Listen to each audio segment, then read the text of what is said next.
Okay. All right. Welcome, everybody, to episode 4 of Blood in the Water. As you know, the people around the screen, everybody wave as I call your name. It'll be easier that way. We got John Fish in the house tonight. We got Corey Vise, Fiddle, Tristan, as usual, down there eating food, watching Cowboys get not their ass kicked. In the middle, we got Mr. Aaron Capers, also known as the Straight AC. What's up, ladies guy? And down there at the bottom, we have Wayne Feed himself, Mr. Bob Simmons. We got a guest in the house with us tonight. New guy on the screen here, if you can wave for him, Craig. Craig Youngblood from Western Soul Photography, our photographer, our videographer, the guy behind the glass ball of the eye that films all of our stuff. He's responsible for our music videos, all of them. Does a great job, does all of our photos, edits all of those photos, sends them to me, and then I just think to myself, good God, we've got a golden egg of a photographer. So welcome to the party. Let me go ahead and, before we get started, this show is brought to you by Modern Acupuncture Alliance, Cure Body Benefits, Fort Worth, Blue Bayou in Fort Worth, Texas, Mule Barn in Justin, Texas, Bass Champs #1 tournament, Green Bean Cables, and our new one, Coors Banquet. So thank you guys for tuning in to another Blood in the Water, and then now we can kick this thing off and get stupid. So how the fuck you guys doing? Fuck you. Good to see all of you. Managed to get 7 of us on here. It's just getting weird. It's getting weirder by the day. Well, no. Fish, let's start with you. How was your week, buddy? Working. A lot of volleyball games. That's insane amount of volleyball games that you don't expect to have happen. Then all of a sudden it's like, is it today, Tuesday or Thursday? Because I don't remember. Because it just, I look at the schedule, I'm like, I don't even know what day it is now. But I knew today was Thursday because you. Your guy. Aww. Oh, just because he wouldn't shut up about this. So Yeah, it's true. just kidding. Got to put out that promo. Oh, absolutely. Tristan, how was your week, buddy? Painful, man. That's cool. Nobody gives a fuck. AC, how was your week? Moving on. Damn, son. I guess better than that. Damn. Oh, shit. I'm just fucking with you. Tristan, how was your week, man? Long, brother. Long, but good. Long but good, man. I mean, Hey, man, that's descriptive. thank you. I'm just glad to see he's alive. I mean, it's nothing but work. Yeah. You know, I mean, nothing but working on RVs, managing people. It's all fun and games until you got to put your ass up on top of an RV and put in an AC unit. But hey, at least it's cooling down, man. No, it's not. Every time we go out to work, it gets back up to 80s and 90s. We leave and it's 75. And I'm like, cool, That's man. better than leaving and it's 112. All right. How about you there, AC? How was your week, man? What's the magical world of AC doing for us these days? Man, trying to raise the next generation of drummers, bro. That's about it. And sleeping very little. Drumtober is upon us, so it's like all the drum gigs are starting to flow in, and yeah, man, Drumtober. Lots of band competitions, lots of rehearsals, lots of classes, lots of private lessons. It's just Are you doing the haunted house this year? Mhm. Yeah. I Nice. need an excuse to work out. As if you need it, bro. Yeah, I can totally tell, man, that you're fat and you look like crap. And his dog just gave him a high five. He agreed. I'm just saying, man, these mediums used to fit a bit different, so Welcome to Deadwood, man, where we will fill your waistline. Want to go to Denny's? Yeah. Let's go. I told myself this Denny's. podcast I was going to cuss very little. hey, Yeah, we are live. There are kids watching, that kind of thing. So Not just because of that, because last episode I watched back and yeah. yeah. Bob Lee, how we doing there, buddy? So vape. So go ahead and vape. Okay. Bob? Yeah, sorry, I was just waiting for Fish to finish his bullshit. Oh, sorry. Excuse me. Oh, go ahead, man. You're right Okay. there in the middle. You say something cool. Well, actually, you're in the bottom, so on my screen. So Yeah, well, that makes sense. Good. It's been a week, kind of the experiencing the relativity of time where one day feels like it lasts for 6 days, and then I blink my eyes twice and a year passes. Um, it's just been kind of one of those weeks, feels like October already, but it feels like I blinked yesterday and it was July. But that's neither good nor. You got a bunch of symphonies coming up, don't you?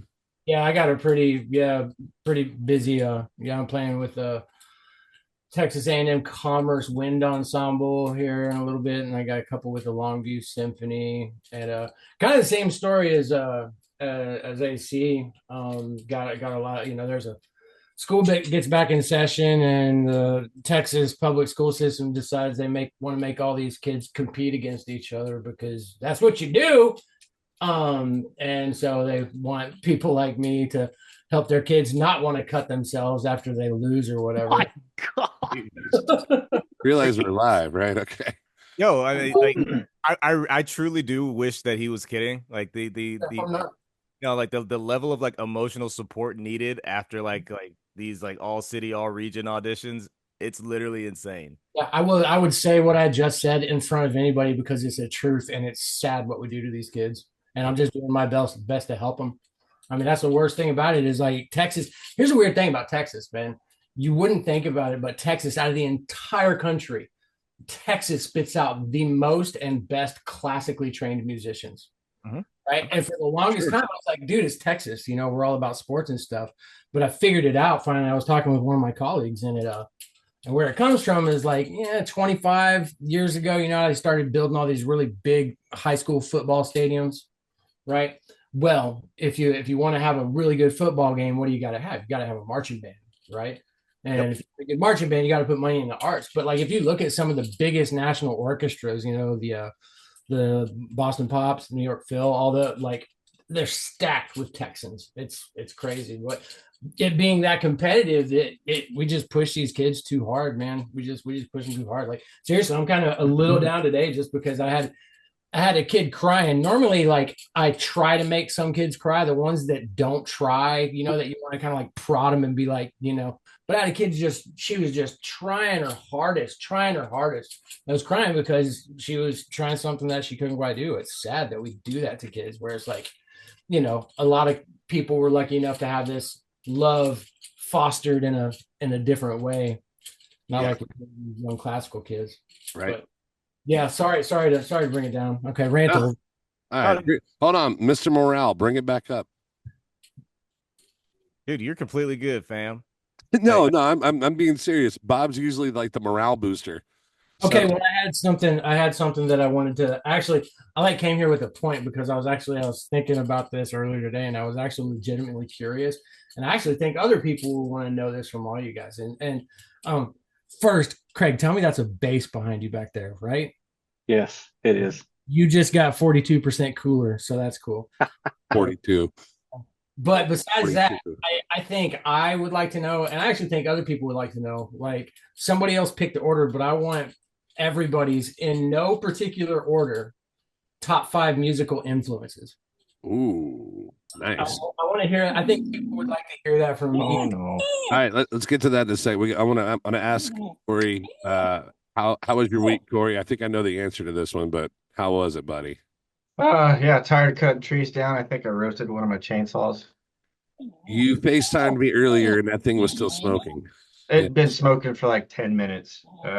It's bad. I put a lot of miles on that chainsaw, but I think if I take it somewhere, get it cleaned, it'll still keep going. Just keep that craftsman going. Bring it over here to the house, buddy. We'll spray it down, power wash it, oil that thing up, and send it back on its way. Darren Burton's chiming in on our comments on YouTube. If you guys are watching, that's a good guy. That's actually the dude that married. He's one of my best friends, and the guy that married Glenda and I. But he was commenting on Bob. He said, "Straight music down in Austin is big on kids' music education, right off the diving board and into the deep end." Eh? Yeah, pretty much. Yeah, that's how we're kicking off this show. Listen, education people out there. Trial by fire. Right. We're coming out the gate swinging. It's Swinging. important, man. It's important the way we treat these kids. You know, I hope it's important. I don't know. We'll see. That And last but not least, and our guest tonight on the show, Mr. Craig Youngblood. I know we can't hear the applause. I got to add it in later, but we're all applauding. Yes. Hey, see, where's that effect? Craig, how was your week, sir? It was good. Let's Just talk working. a little bit about what you do outside Why are of you laughing? being Tristan? a badass photographer. Tristan, I'll kick you out of this page so fucking fast. I haven't done anything. No, What? no. The abuse I get in this band is insane. Christ, AC, when did you get a horse? It damn sure ain't calling someone when you tell them you will. Ba-da-ba-bing. Smoking. I don't know what I've done. All right. Smoking. Answer the question, Craig. Okay. Damn. Well, so Craig, you and Paula, your wife, you guys have a studio in your house, which is Yes. badass that we've used before. And then you guys both are photographers, and you have recently, in the last 2 years, started developing into videography, doing video. So what do you do besides Western Soul Photography? What is your day job? What do you do? I work at Lockheed Work at Lockheed. as a manufacturing planner. It's so exciting. See all of It our is. jobs, all of us, man, all the way around this entire screen. Every one of us are just like ready to give the big old and walk on. How long have you been doing photos, man? What got you into doing photos? I've been doing photos since about 2017. I've always had a camera when I was a kid and everything. So it just came to where I wanted to go to concerts, and I saw all the magazines and everything online. So I just decided, why not do that also? Go to shows and take a camera and see what I can get. And I just went out on a whim one time and tried it out. So did you ever, you didn't take like photography in school or anything like that? You just raw dogged it. Yeah, just got a camera and watched some videos, talked to some It's awesome. other photographers and gave me tips. I think that's probably what makes you so goddamn good at it. That's because you're not clouded by all the technical bullshit. You just kind of, oh, this looks good. I like it. I don't know. I want to use this. Yeah, that's killer. That's really good, man. Thanks. But you know your shit. It's not like, I'm not saying that Craig doesn't know his shit. I'm not saying that you don't know your shit. I'm saying you do know your shit now, but just Right. you've learned it over time. Yeah, which is awesome. Thank you. So how long have you been doing it professionally? I still don't even call myself a professional, so I know you're the most modest person I know. Okay. Yeah. All right. probably since about 2018, 2019, when I started doing it more. All right. I would say longer than that because you've been shooting photos of me for longer than that.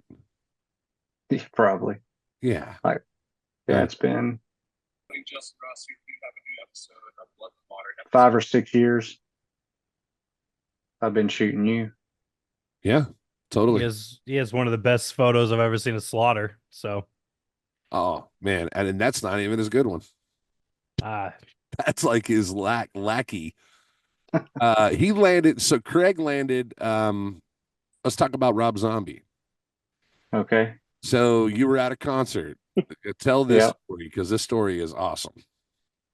So basically, I went to the Twins of Evil tour, which was Rob Zombie, Marilyn Manson co-headlining. I shot that at Dos Equis, and I just was posting pictures on Instagram and tagged him in it. And then I got a message from his manager, who, I don't know if y'all have all seen Pulp Fiction, but his handle was Marcellus Wallace. So when he started messaging me, I thought he was joking. Did he look I was like, this isn't real.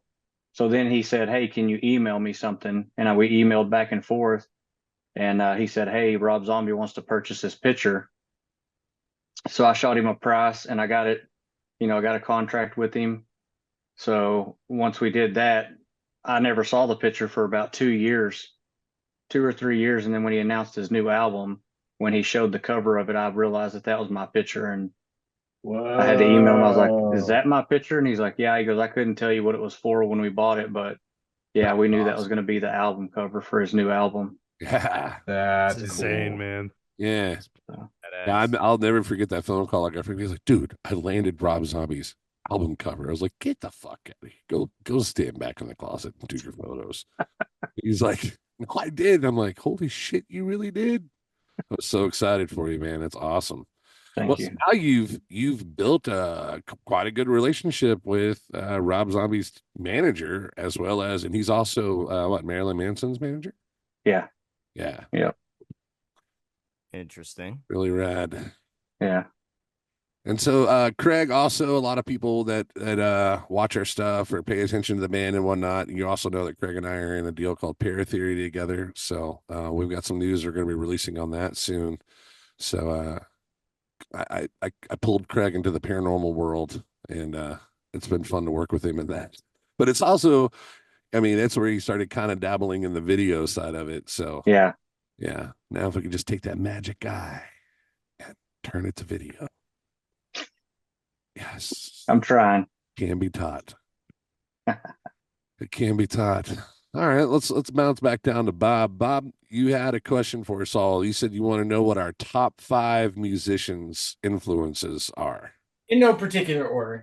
Nobody has to be number one. But I think the inquiring minds want to know from each of you guys that question. Yeah. Who wants to go first? I guess we'll go in line here. Corey, let's go with you.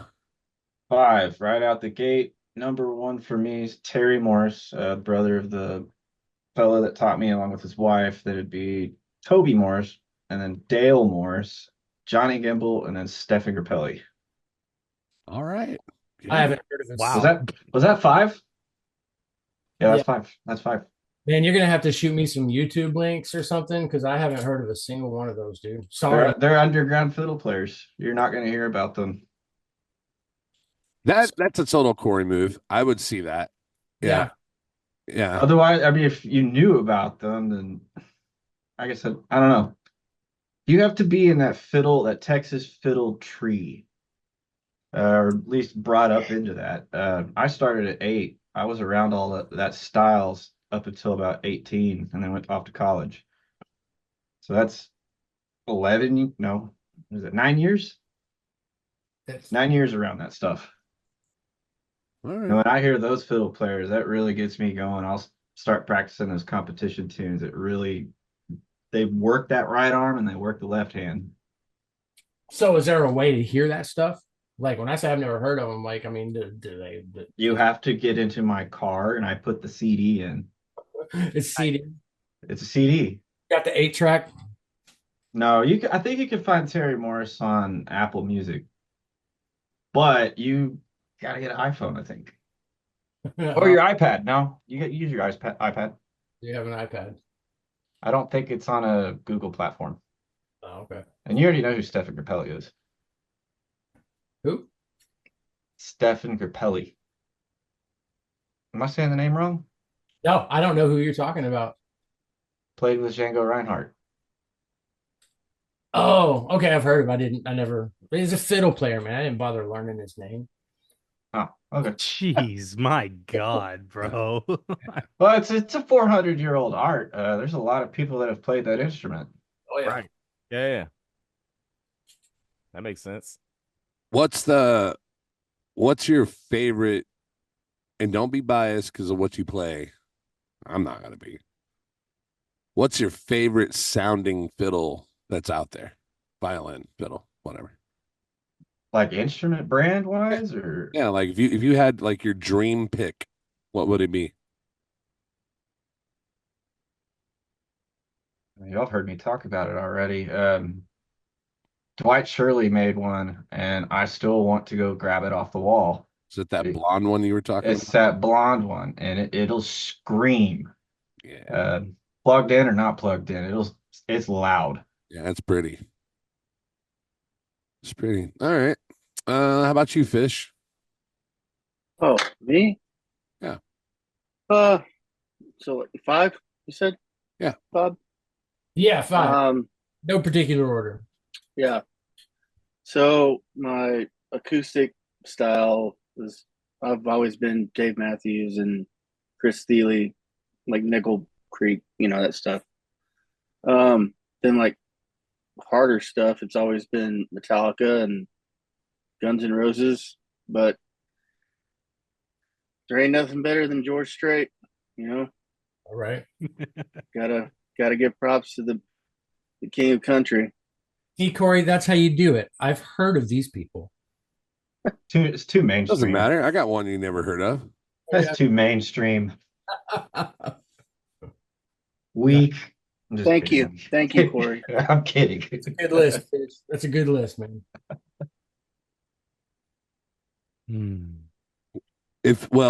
You're kind of an aux player there too, though. What is your main instrument, though, Fish?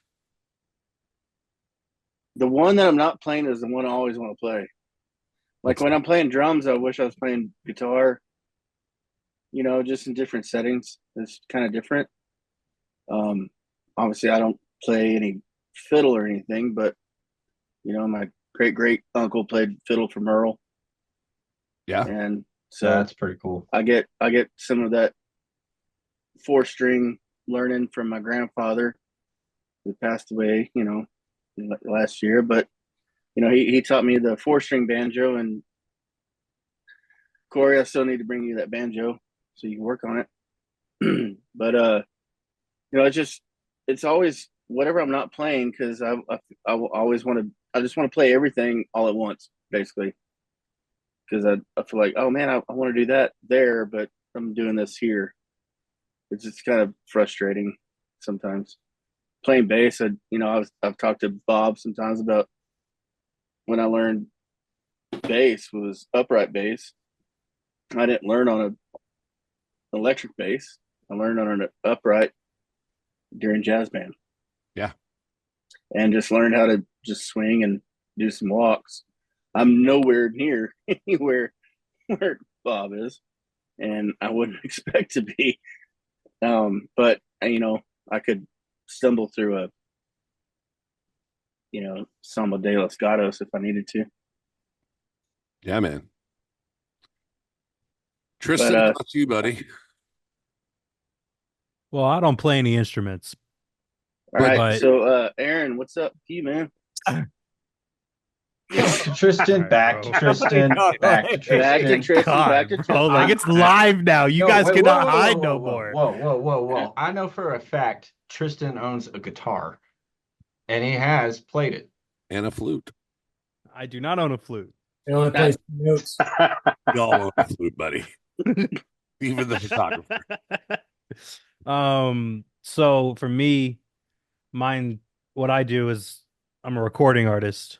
Musicians can play instruments and record and sing and all that. All I do is produce and stuff like that. So I'm big on production. I love a lot of different genres.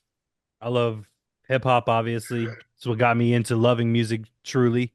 I was raised on rock. So Seether is a band that I always listen to.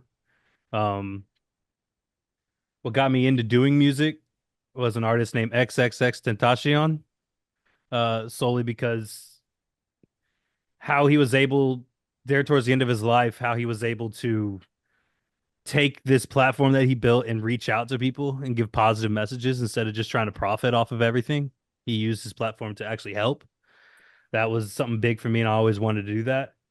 Another one's Juice World, another artist that died young. Man, I love Terry Reid. He can write some good music, and John Williams. And then, me and Bob had a conversation, like Hans Zimmer and John Williams are up there for me, pretty big, but I think that's more than 5, but that's my list. It's a very weird list, but that's my list, and I stand on that. That's a good list. What What about you, AC? Are we talking like musical acts, or like just because I'm a drummer, like me picking my favorite drummers that have influence? Music is music, man. Whatever it is. Okay, well, I guess they kind of go hand in hand, realistically. Probably one of the biggest to me is a guy named Gino Eichelhart. Lock Johnson, host of Lock Johnson's Playground, used to be the drummer for Erica Badu, and he was one of the first people to like push me to play drum set, um, while also playing drum set and being a world touring musician out of it. So showing me that that was possible, and reaching out to legends that are like right next to you sometimes. So that's probably like the number one. Everybody after that's just sheer fandom. Chad Sexton of 311. That's my favorite band, bar none. A man named Steve Padden, who was the drummer for a group called the Reign of Kendo. Probably one of the most musical drum set players, who does a lot of background vocals while playing. So very multi-instrumentalist. Sonny Emery, literally drummed for just about anybody throughout the 70s, 80s. Hell, still throws down in the 90s. And let's see. Oh, that last one's always going to be a hard one.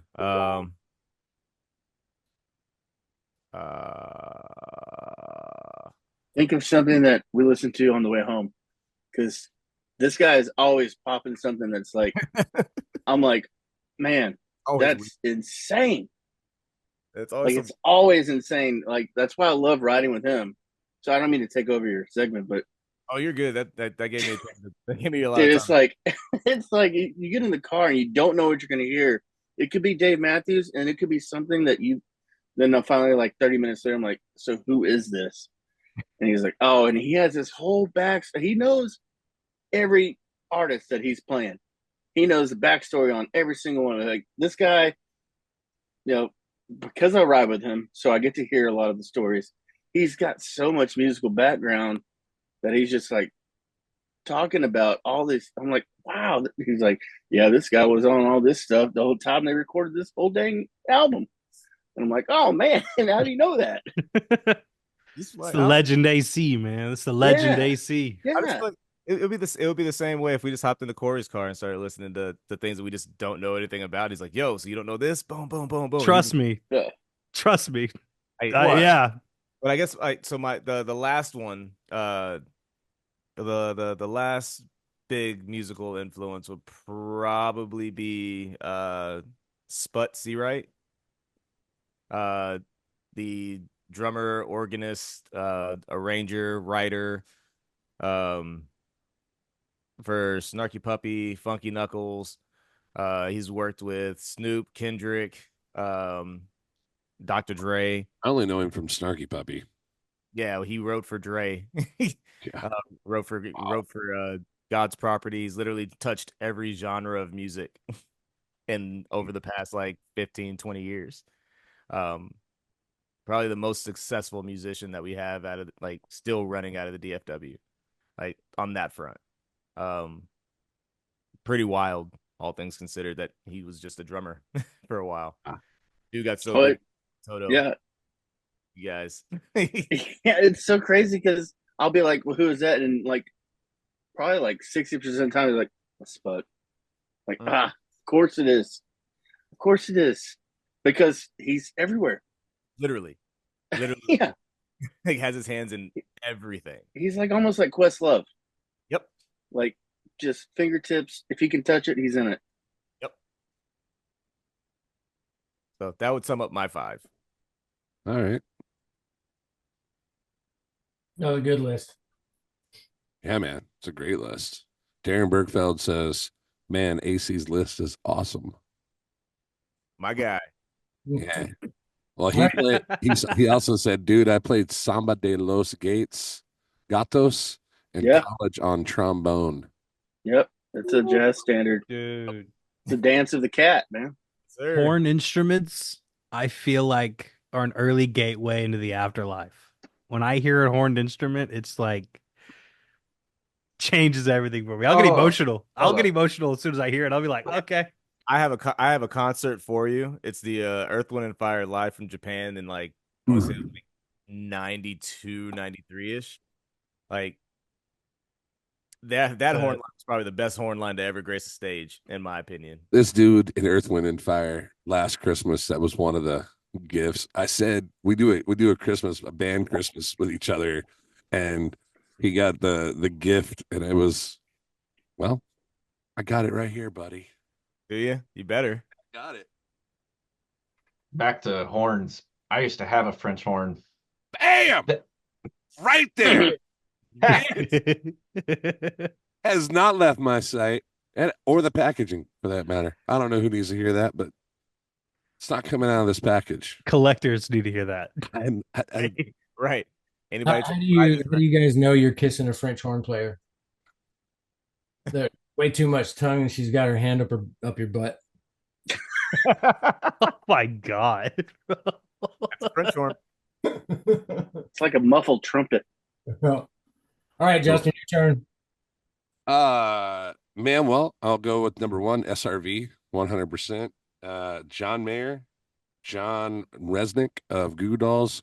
I love the way that dude, the tunings that guy plays in, the open tunings, and how he created such a craft out of that for Goo Goo Dolls. Also watching him live, when he was younger. I mean, nowadays he's still hard at it, but watching him like when they were evolving, like I saw him at Six Flags of all places. Yeah, they're a punk band back in the day. Well, this is when they were coming out of that, and this is when they released Name, and I got to see that tour, and I'm front row. There was probably at the Six Flags only holds like what, 1,200 people maybe. There was maybe like 150 people there.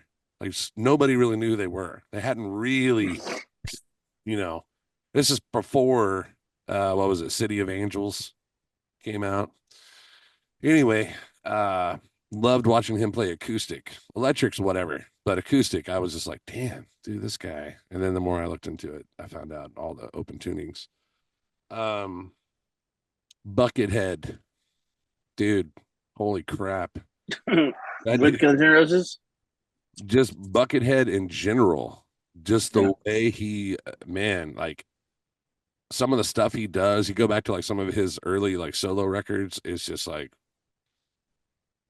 what are you doing? Like, you hear a lot of players out there, like guitar players. Oh, what about Eddie Van Halen or Steve Vai? Or like, well, yeah, well, that's great, man. I like the creative guitar player, that like Stevie Ray Vaughan. Like, even though it's a cliche thing for guitar players to like Stevie Ray Vaughan had his own sound. When you hear his sound, it's undeniable. You go, that's Stevie Ray Vaughan. And then in John Mayer's playing, he took a lot from Stevie Ray Vaughan, but formed his own style of playing on a guitar to his own tone, his own everything, from acoustic. But I fell in love with his acoustic stuff, the way he was so intricate and the way he played, and it was hard.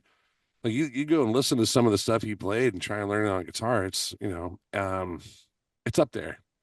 And there was a tie for the fifth one, but I was going to go with Dave Matthews. I do like the way that guy plays guitar, but I'm going to have to like go to the mentor and go for my buddy Jeff Lee up in Oklahoma, which is not on a record. Like he's a studio player. I mean, he's just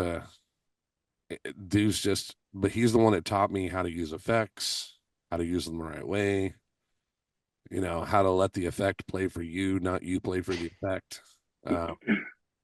He was also the dude that woke me up on guitar and was had balls enough to like look me square in the eye and be like, your rhythm sucks. You're gonna have to get better. I can't help you unless you listen to me. And I did. And I thank him every day for it, because now I just hear it constantly, and the tempo flows. He was real edge driven, which I love the edge too. I mean, that's another one. I could replace one of the five with the edge, just the way he plays. But when it came down to the top five, those are the Goots for sure.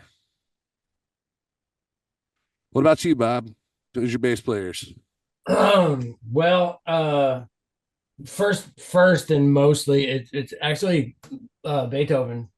The little history lesson, because it basically, like, for for the first 300 years of the bass's existence. Everybody loved to put it in a corner, right? You have the cello doing this, and the bass would just be a shadow of it, like this, right? Really boring stuff. And Beethoven broke so like it's almost hard to explain him on modern days. He was such a revolutionary when it came to stuff. He was the first person to put a choir with a symphony.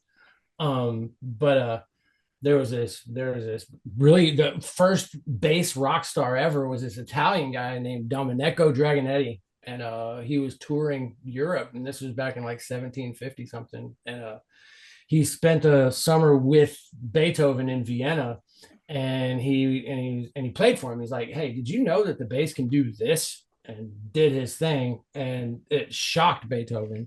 And you can actually hear the summer like if you listen to Beethoven's stuff, symphonies 1 through 3 for bass, you're like meh, whatever. But then as soon as 5 happens, the bass gets its own life. And a lot of times, people think bass just sits on the bottom and does nothing, but it can do so much more. And Beethoven is kind of the first person to really do that. And I mean, not to get too out there or anything, but if there is proof that miracles happen, it's Beethoven. I mean, like if you just take an hour of your life and listen to his Ninth Symphony and realize that he never heard a single note of it, and then realize what has to happen for you to hear Beethoven's Ninth Symphony or any piece of classical music. You've got silence from 300 years ago in one man's head, and then he writes it down on a piece of paper, and that piece of paper travels hundreds of years and thousands of miles, and then 150 strangers on the other side of a planet take that silence and recreate it. Right. I mean, if that's not a miracle, I don't know what it is. Yeah, no, that's incredible. But so Beethoven, number one. Number two, I got to go with the guy that taught me. Brian Peacock was his name. Mr. Peacock. He was a father figure. Very first bass I ever touched. Like I started playing the cello when I was 7. And I was struggle busting it bad, man. I was just struggling on the cello. I was beating the crap out, just playing it too hard. And he pulls me aside and said, listen, I'm a bass player and I'm going to help. You're going to play bass. And we're off to the races from there. And then probably Nathan East and Carol Kay. They're both kind of main studio. Like everybody has heard both of them. Like they're the 2 most recorded musicians in history. Carol Kay was on the West Coast. She was in this studio recording band they called the Wrecking Crew. And she's a shit, man. She's a shit. I mean, the Beach Boys, I know who you're talking about now. Heck yeah. On TV. And then on the other side of that, you got Nathan East, and he was more 70s and 80s, but I mean, Michael Jackson, Prince, that side of things. One of the best bass lines that I rip it off all the time, was Beat It, that was Nathan East. So yeah, I think that's probably the meat of my list, or those 4. So I only have 4.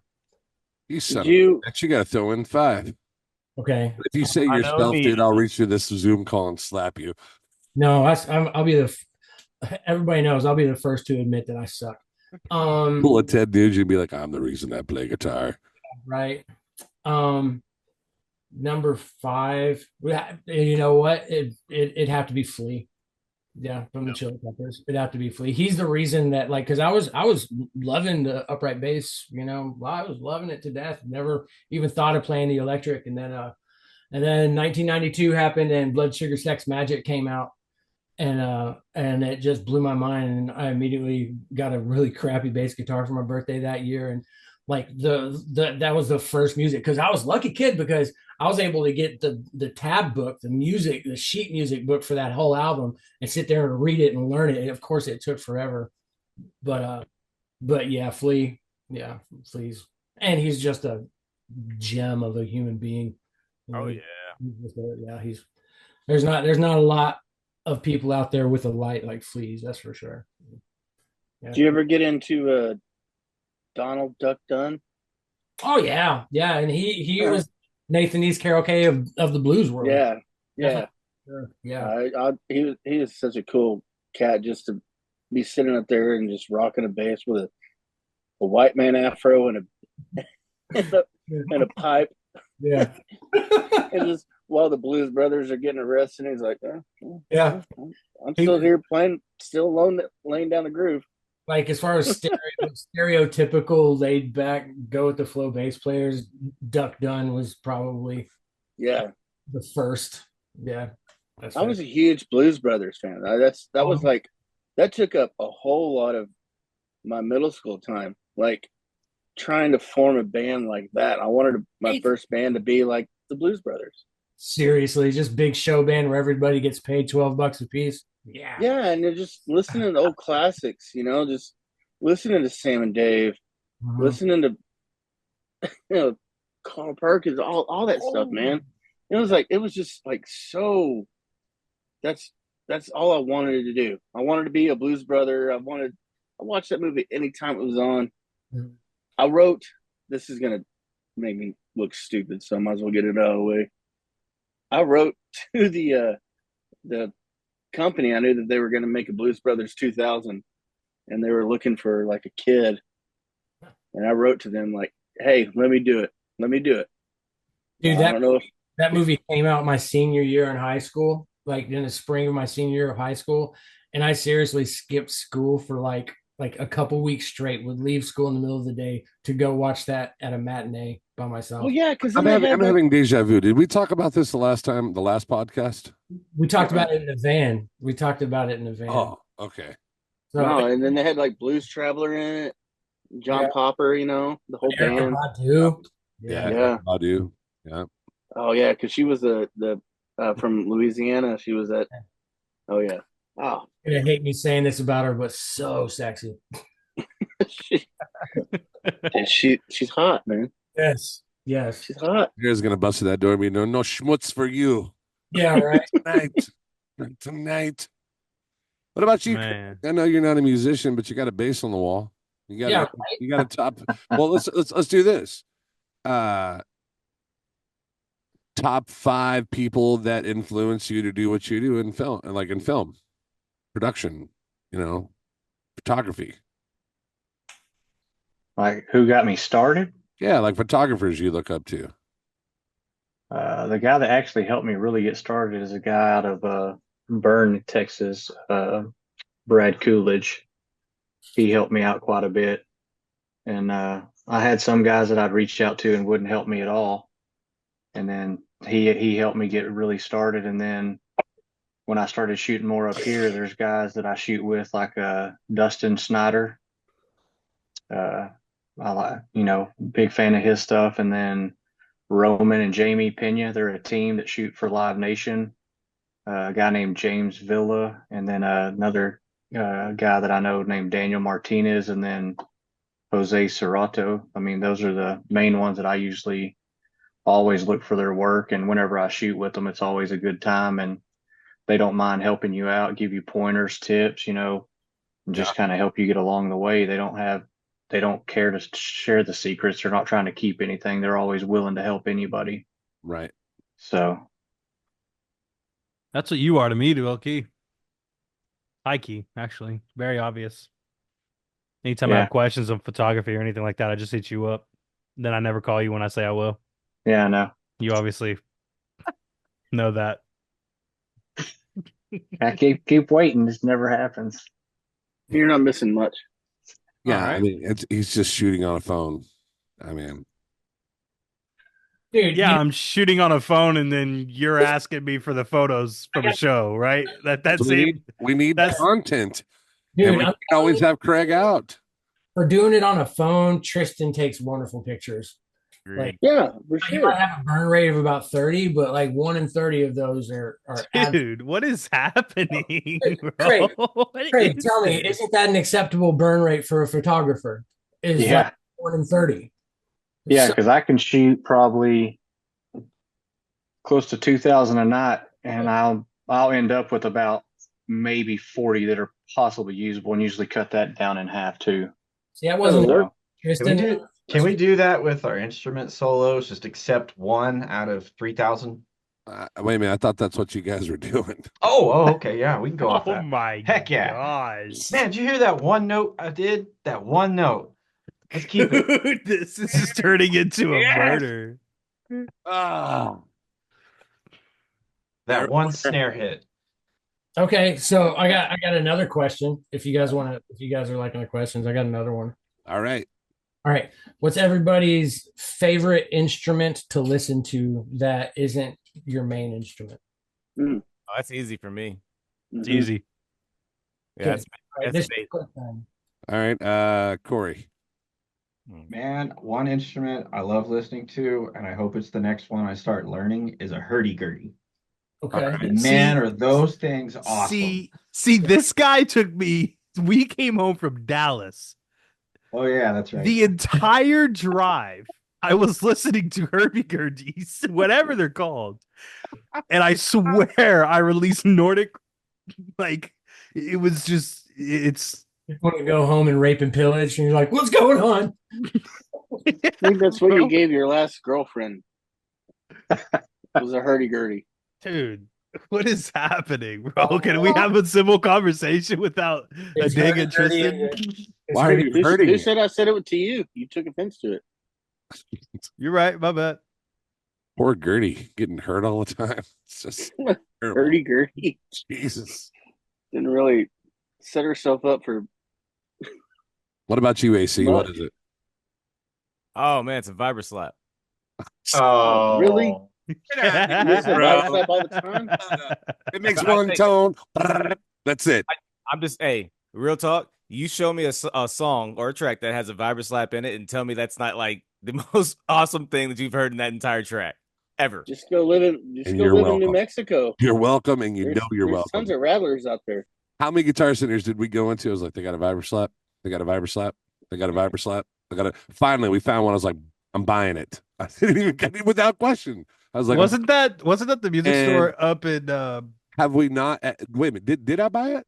No, we didn't get it. You bought We didn't have a mount for it, and I wasn't trying to like drop everything to grab it and hit it and then throw it back and grab my sticks, and like I'm already doing that too much. When you said no, I remember what it was. You were like, man, I can just put it on the SPD pad. And I was like, yeah, how natural of you. Bad. So don't give me this Takes shit. up less I love it space. so much. Takes up less space if it's on the SPDX. That too, but yeah, that is like literally my favorite percussion instrument of all. But I guess to honestly answer the question, it's a bass guitar. Like my dad was a bassist, so I grew up listening to like a ton of like Bob out bass guitars. Don't you try and hide that smile. He just blushed. Look, his face is turning. This camera's making him look at him. Oh, Nose. So cute. I see your check is in the mail, brother. Yeah. I got. Fish. Man, I'm a big piano guy. Yeah. But like the Peanuts type style, like the trio, trio piano, like just that piano that leads just the bass and the simple snare with brushes and stuff. Dude, I can listen to that and it either makes me think it's Christmas or it just puts me to sleep, and I love it. Nice. That's what is his name? I'm forgetting right now. I'm shitting because I always remember it, but now I'm put on the spot. Who is the one who did the Peanuts themes? Now I feel like an idiot, and I'm sure YouTube's like, "Sell peanuts, sell peanuts." Okay, I'm sure people are just banging their keyboards right now. Skip. Idiot, you don't know. Schroeder. No. Vince Guaraldi. Vince Guaraldi, yeah. And no, YouTube land, I am not that smart. I did use Google. Yeah. I was trying to say I was about to grab it, but I figured one of y'all would. On my way. Yeah, Vince Guaraldi. It's just, or Giraldi, however you want to say it. I mean, even his stuff that wasn't involved with Charlie Brown, like that stuff, you can just listen to it and it just like puts you in a good mood. There's no bad days when you're listening to that. Nice. Sorry, Justin. I'm gonna have to go with piano. Uh, a good piano player that knows his shit. And also the kind of piano player that knows how to use a piano for the effect of it. I really like when you hear players that are more right hand than left hand and can use the effect of the piano to complement what the bass and the fiddle and the guitar are doing, and they know their place. They know how to fit in there without causing like a destruction. And unfortunately there's only so few guys out there that are like that. You know, Harry Connick Jr. no, all right, fair enough. He's great. Man, Yeah. I got on stage as a kid with this old cat, and this is that pianist, like where he's raising his hands high up in the air, just slamming chords. And he had to have been like 80 years old, but I could tell that this guy was seasoned, and I wish I would have gotten his name. Like, I've never seen anybody just like look away and they're hitting the chords perfectly or adding color. I'm like, forget what I'm doing. Somebody that knows how to play, especially like singer songwriters that know how to play it soft and gentle, and the less is more factor that's there. It's great. But then again, man, God damn it, I'm just having a blank of memory here. Have you ever seen Hank Jr. play piano? No, I He haven't. gets pretty crazy. Jerry Lee Lewis taught him. Jerry Lee, there we go. That's what I was trying to get into. Like, I like a lot of stuff that Jerry Lee Lewis did because it was like he knew how to play the rhythm to a song, and he would stay in it, and he would just be in that pocket playing, and it was cool, just going nuts on it, and knew how to handle that. Um, but then again, man, like nothing like hits my soul more than just like a really dark violin, like the way a violin, like sometimes when Corey plays on his viola, or his voce, I mean, like when he plays on that voce, there's some of these like notes he hits out real long that are just like, man, Jesus. It's like, how do we get into a song, you know? And I think, once we get it, that's what I love about this is because all of us are so different, when it comes to all of our musical. That was literally when you're gonna say, Bob, what do you think? Seriously, my first sentence was my favorite thing about this band is we all live on different planets. Yep.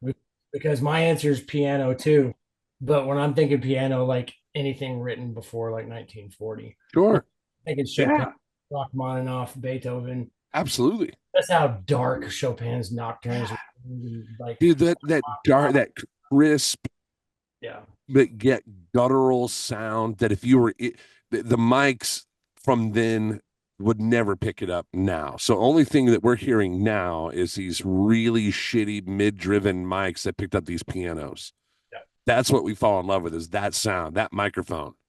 We're not falling in love with that piano. But then when you get to hear that piano or you get to go somewhere, I'm sure you have, Bob, and Corey, I'm sure you guys have all had the chance to be in a room with a 3,000 year old piano that you were like, man, this was the sound that I heard Beethoven play. But this is how it really sounded. Just hitting one key on there and going, listening to it resonate. Funny fact is we have Beethoven to thank for the modern piano. That's Because the piano's daddy, so to speak, was the harpsichord. And Beethoven was so heavy-handed that every time he'd play a harpsichord, he'd break a string. And so they had to come up with something that could take it. Because while the piano is my favorite instrument, my absolute least favorite is the pedal steel and the harpsichord. Just because they're two instruments that just ruin whatever song that they're playing in. Whereas like if you took the pedal steel and put it on a dobro, I'd love it. And if you put the harpsichord part and put it on a piano, I'd love it. But I think it's the fact that neither of those are really all that dynamically. And I really think that comes down to the player. Like I've seen dudes that like Roger Ray is a really good Corey will know who Roger Ray is. But Roger Ray from Jason Boland is a really good example of a steel player that can make a steel sound not like a steel, but incredible. Oh yeah, like Robert Redford, kind of the same thing. Buttery, Milo Deering is great. Oh yeah, Milo too. That's Yeah. a good one. Yeah. Dude, I mean, that you son of can't- a bitch, man. God Yeah. damn. Walks dude in was incredible to watch. wearing Chucks and plays a steel like he's just got off a horse, you know. Yeah. But he What makes did he play on yours? On Mountain and Me, Yeah. he played banjo, fiddle, dobro, and guitar. Oh, yeah. And he picked That it was- all up, and his session was maybe 30 minutes long. Yeah. His whole session. Like he was just like, oh, I'm gonna do this, I'm gonna do this, I'm gonna do this. And it was just like bam, bam, bam, bam, bam. And he knocked it out. There's no Nice. punching in with Milo because he just knocks it out one take. One take. It took him maybe two on the banjo and the dobro. But otherwise he had it. And it was just like, holy shit. This guy's never heard this fucking song, but he's probably heard the same chord progression 1,000 times. He's like, oh, I know what I'm gonna do here. There's one song that I've ever written, and it's on that last Kyle Benabin record that we talked about, Justin. And Milo played steel on it, and I'm like, man, that if I have one song that's recorded and that's it, Milo played on it, and Alan Huff played keys on it. Yeah. I'm happy. Alan Huff's a bad motherfucker, man. Yeah. Jesus. And he's great with accordion, you know. I also love, you know, I'm a huge Zydeco fan. Like massive. Like I love that Cajun and Zydeco, either one, you know. What's the difference between an accordion player and a terrorist? Okay. Terrorists have sympathizers.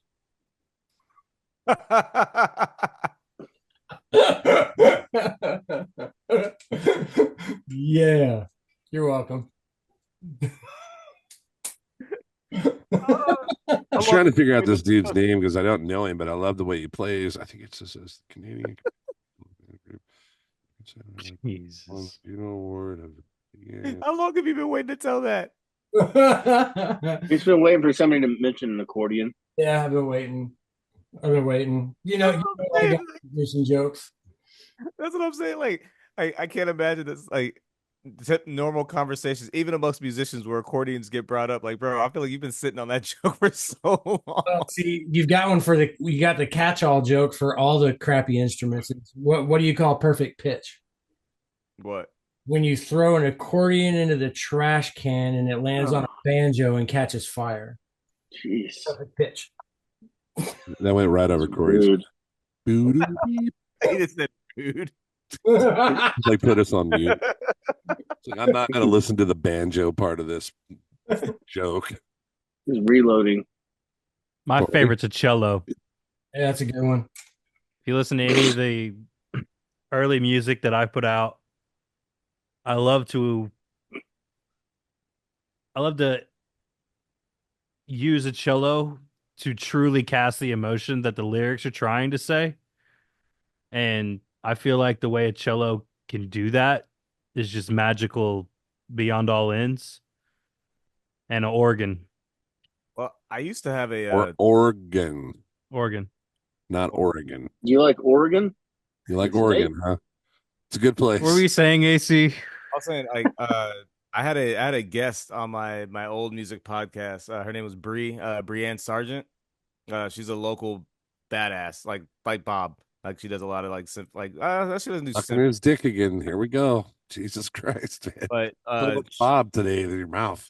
she's a cellist, is what I'm getting at. Yeah. And the way that she describes like the cellist as an instrument is its range to be the closest thing to like a human voice, as far as like the human range of sound, being able like to hit a higher pitch versus being able to like hit a lower. Yeah. That's I'm sorry, AC, but Yeah. Bob doesn't like cellos because he always gets compared to one. that's just a cellist wishing they were a bass player. See, the bass player, See? that's the speaking range of a human, because it's the size of a human. You see, that cello is an octave higher. Like I could grab. Still sitting in the back of an orchestra, I see. You know what? If there's one instrument that the rest of the orchestra needs to hear, it's the bass, man. I was sitting back. I love you, Bob. That's full circle. I love full circle moments. That's awesome. Ah, shit. Man. There was that segment, folks, and you're welcome. Yeah. Ta-da! We had some good shows the last couple of weeks. Let's talk about those. We had what'd you guys think about playing the barbecue fest that we sweated our dicks off at? God. That was a very emotional, Is like, this the one where I got in the pool with my pants on? Yes, and you sat in my car. Yeah. Yeah. I guess I missed this. I didn't see you get in the pool. Oh, yeah. What happened? He did that while the rest of us were loading out. Oh, Makes sense. Fiddle players. Yeah. yeah, I wanted to feel like a singer. I thought it was a good show. I thought we had a great. I thought it was really. I loved how weird it was. But dude, we sold a shit ton of merch that day.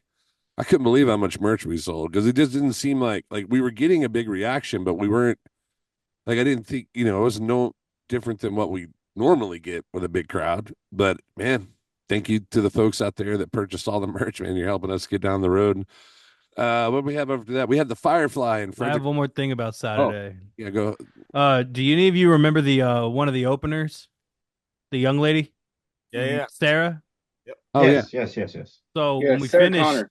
yeah, Sarah Connor. When we finished, I went and talked to her because I loved her writing style. It was very different. She used her true emotions to sing and also tell a story of what she's trying to write. And I liked it. So I hit her up. I was like, hey, I have this song. It hasn't opened. I would love for you to try it. And dude, that Monday she was over here laying down a verse. Nice. And I mean, she was just hungry to do music, and it was just amazing. So It's I killer. want to give a shout out to Sarah Connor. Maybe she can play Wait a guitar on second. your record. Are we just gonna gloss over the fact that you like got to jam with Terminator's mom? Yeah, Sarah Connor. God. What? That's awesome. Yeah, bro. It was a cool moment. Were you a gentleman? Of course. Did you ask her what she's gonna name her kid? Yeah, John, please. Like No, I didn't ask her what she's gonna name her child. You should. Okay, I'll do that next time, Corey. That'd We been had- awesome if she's shown up and you were wearing like a Terminator costume. right. I'm here to save your life. Get in the car if you want to live. Get on the microphone if you want to sing. Now. Follow me if you want to live. Get down. Get down again. Right now. She's probably watching this right now going, well, I'm really glad I went over there and sang. Thanks for the shout out, guys. Yeah, it's all good, man. We had another show that was pretty interesting. And I got some things I want to talk about it. But Firefly Resort RV Park is not what you think it sounds like. You think RV park, you think, well, the cliche, like, the thing you see on the side of the road, you pull up to, you're like, okay, let's camp here for the night. Or if you've ever seen the movie Paul, which is an awesome movie, if you've ever seen that, where they, park their RV and then the one-eyed girl comes out of the hut and, that's what I was thinking. Not at all what it was. Man, this place was like a 5-star resort. It had tiny homes. It had this big clubhouse with a pool that was just taunting us. Thank God we didn't play there when it was August and we were dying. Because I would have jumped in that pool with my clothes on. We're going back. We have 2 more shows there this year. We're going back in November and in December. So, which is pretty dope. Did you guys go antiquing?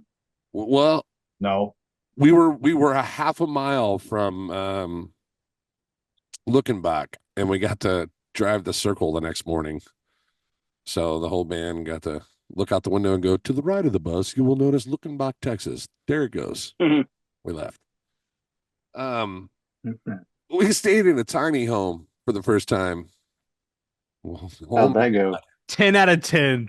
Bro, that was so much fun, bro. That was amazing. I ain't gonna lie. I will fun. tell you this next time. We stay in that tiny home. I will definitely be bringing an air mattress. I don't know what y'all's mattress were y'all's mattresses upstairs the Tempur-Pedic mattresses?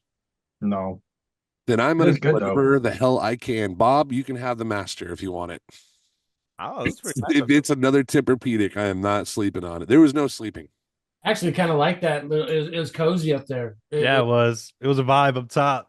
I will 100% be asking the owner, like, hey, man, are there Tempur-Pedic mattresses in all of these? Because here's the deal. It forms to your body as you lay in it. So the room was ice cold, but as I'm laying there, like the mattress gets no air. So I would wake up just in a pool of sweat. And I was just like, what the, and then I'd turn over and then I'd try and go back to sleep and then I'd get hot again. And I'd turn. It's not like when you're on your own bed and it kind of breathes and everything. It doesn't breathe. There was no breathing. I felt like I was laying on plastic and I was sinking into it. That was You my tried only taking the covers off? that would not have helped because it's foam underneath that. So the sheet was the only thing giving me any kind of breathing room.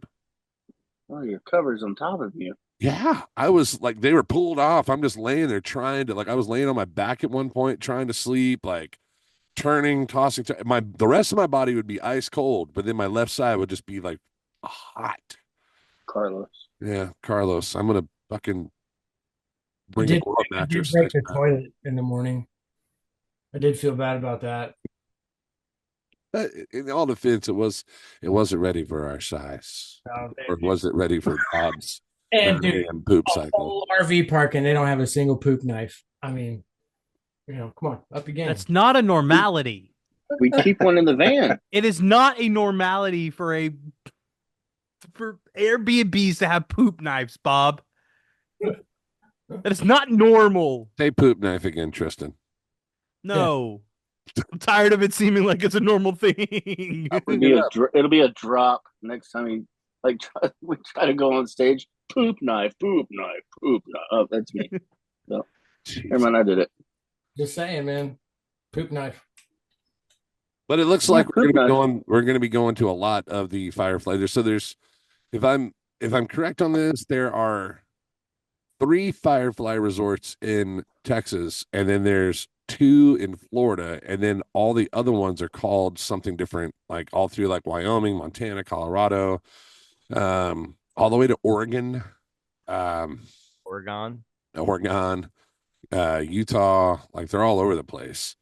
But there's 75 of these locations, I believe, is what I've been told, and they're wanting us at every one of those in 25.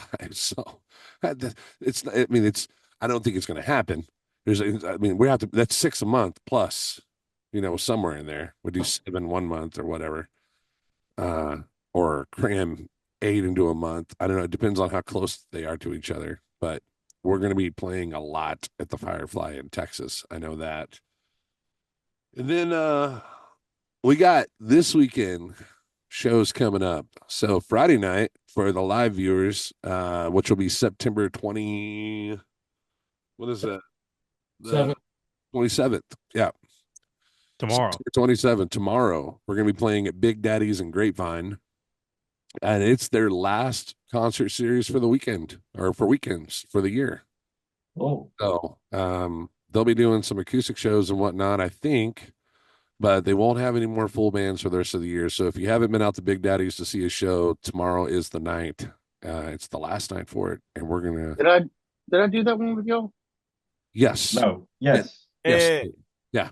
That was the one when it was flooded. That was like it was we almost had to my go last across one. the I had ramp. to get the tarps. Well, it was going to be my last one because I remember I was telling Tristan how to do stuff right before I left. Right. Yeah. Oh, here I am again. Yeah. Stop having last shows.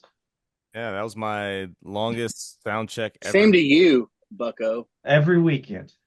Did you just cover up Bob just covered up his camera because I think Sarah just walks there topless.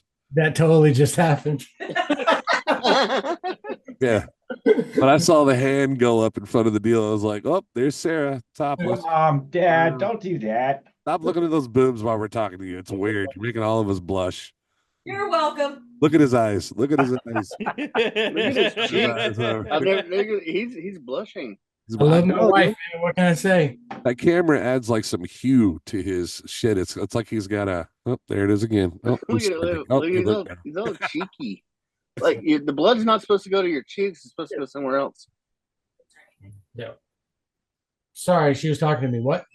The Nothing. blood's not supposed to go to your cheeks. It's supposed to go somewhere else. Oh, yeah. That's gonna happen here not too long. Don't you? Oh, don't. For our followers, don't jump off. Keep it PG. Yeah, Don't jump off. We're in the There's Vince an McMahon after era, hours. everybody. TV There's PG. an after hours with Cut it. Tristan. Cut it. Cut it out. What did I say? I didn't say After anything. hours with Tristan. That was for AC. He got it. Actually, I want an after hours with Craig. He looks like he's taking a shit. I feel like he probably is this whole Are thing. you Like, farting no in one's that talking to chair him. right now, buddy? You are, aren't you? You sick. Do Let's all what? talk to Craig. Let's all ask Hold on. one question to Craig. We got one more show to talk about this weekend, and we'll talk about that right quick. Corey's got it in his background there. We got September 29th finally happening for the Honor Those That Reach Honor Those That Reach for Us. So it is our music video premiere for the music video Reach. And it is going to be out Sunday night. So it is actually going to premiere on YouTube at 6 p.m.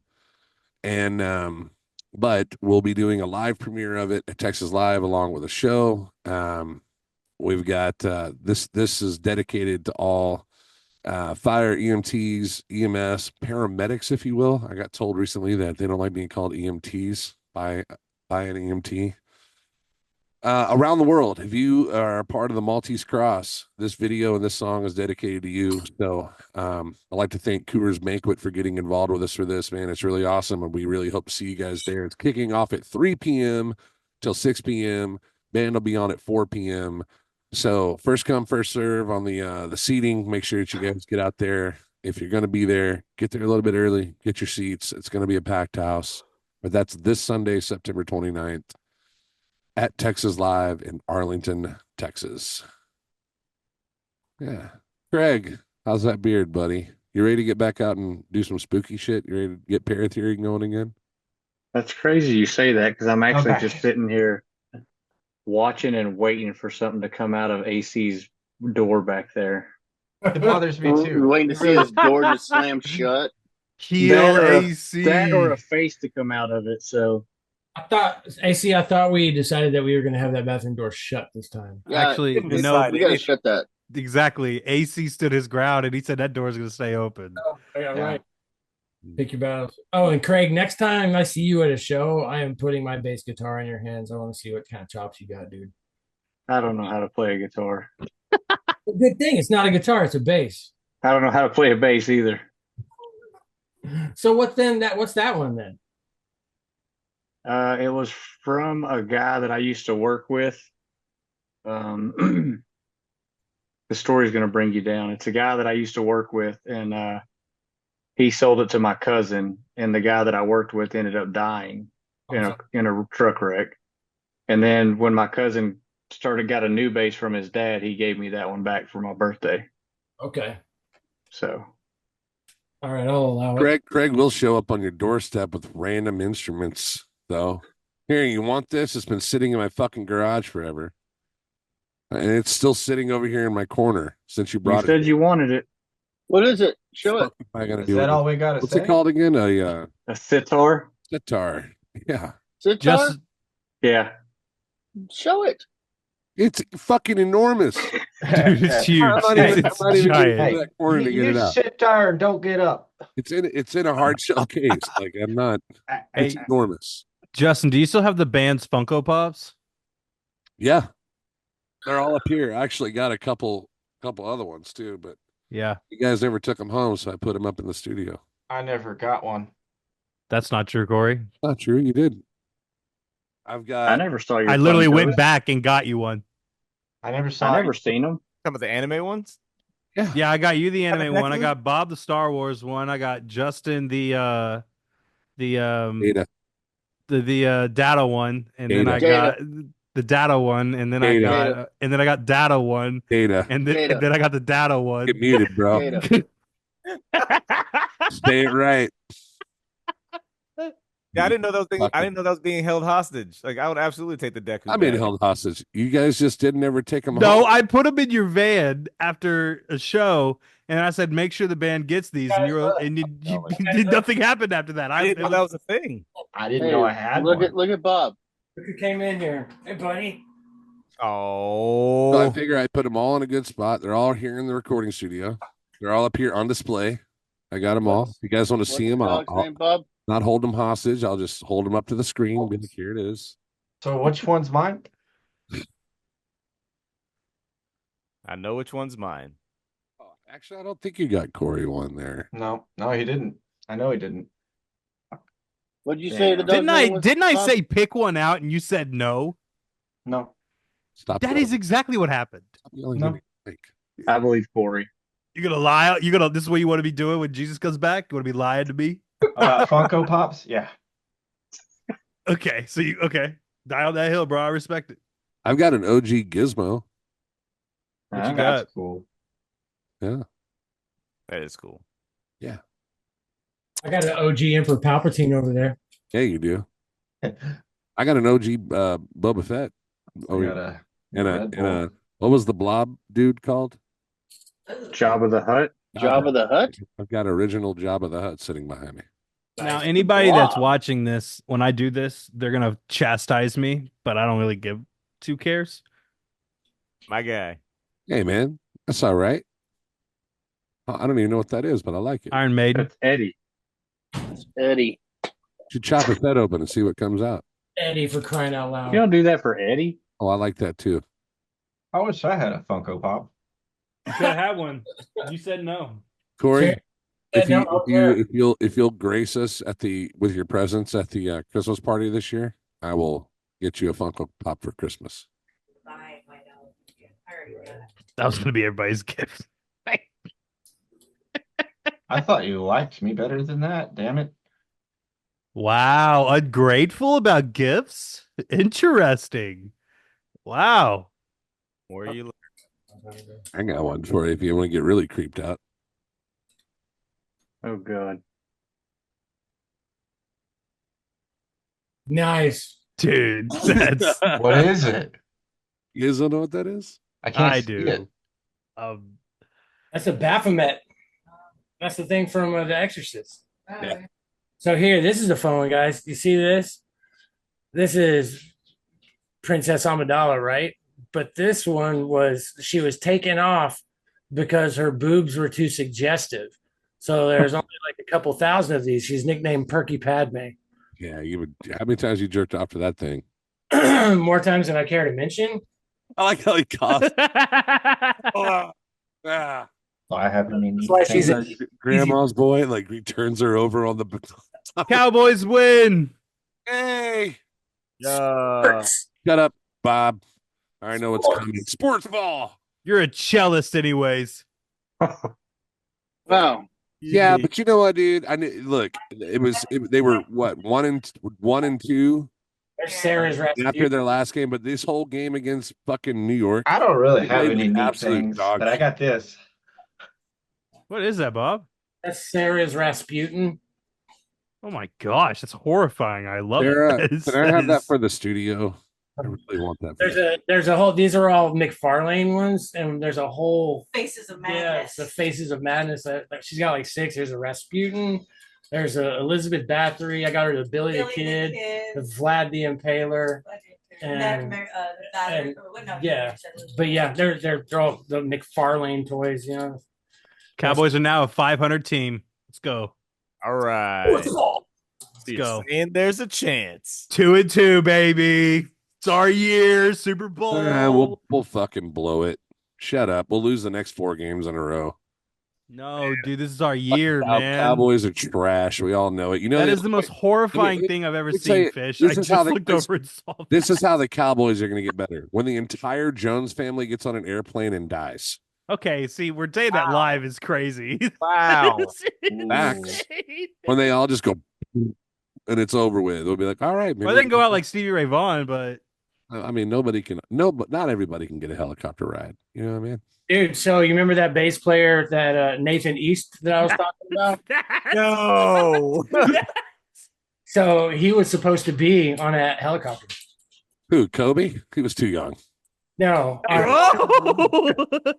Oh wow. Wow. This keeps getting Oh, better. this got demonetized. No ads for us. thank you, 12 people.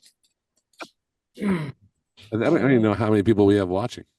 Wow. Probably close to Hope 0. supporters after that one. Oh, Darren's still watching. I think Says defense did all of 4 points on the fantasy team. 20-15 is still a win, though. Yes, Darren, I understand. I get it, but they still suck. They still suck. That was a shit team. Well, but I will say that, but I'll also say, man, like, who was it the other day that was talking about the Kansas City Chiefs, and they were talking about how we're playing the refs? I totally agree with that this season on both sides. No matter what team you root for, the refs have become just a monster. Yeah, they decide games, but like it's just a quick aside, guys. I just happened to like look at the chat on here. Who the hell is Paul Folks? That's Paul. That's the guy that it's. He had a joke earlier when he said, "Who needs Hi. players anyway?" Yeah, that's why you ain't got no friends. No, we had a joke. We were talking. I was talking to him earlier today. That's the guy that's rapping our guitar for Sunday. I'll take it. And I was telling him, Paul's face. listen, I was telling him about the shows that I had to work out there at Texas Live for that douche canoe that didn't have a bass player. Okay. Yeah, and we were joking about how they didn't have a bass player. None of them. And I was like, shit, man, 3 tour buses and 2 18-wheelers and all this shit and no bass player, man. I guess, getting paid $30,000 a show. I guess if I was getting paid $30,000 a show, I don't like this. I just tell Bob to stay home. Who needs a bass player anyway? And we were track it. You can track it and it does the same thing. That's what he's getting at. You can't. I might try a little bit more. I got special sauce. Bob, you want to see my bass? You want to see what my bass looks like? Bob, you want to see what my bass looks like? Good person.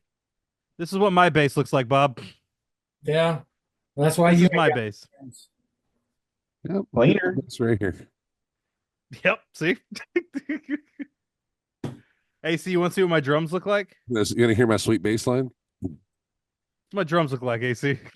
Yeah, that's about right. Yeah. It's a job. They don't sound as good.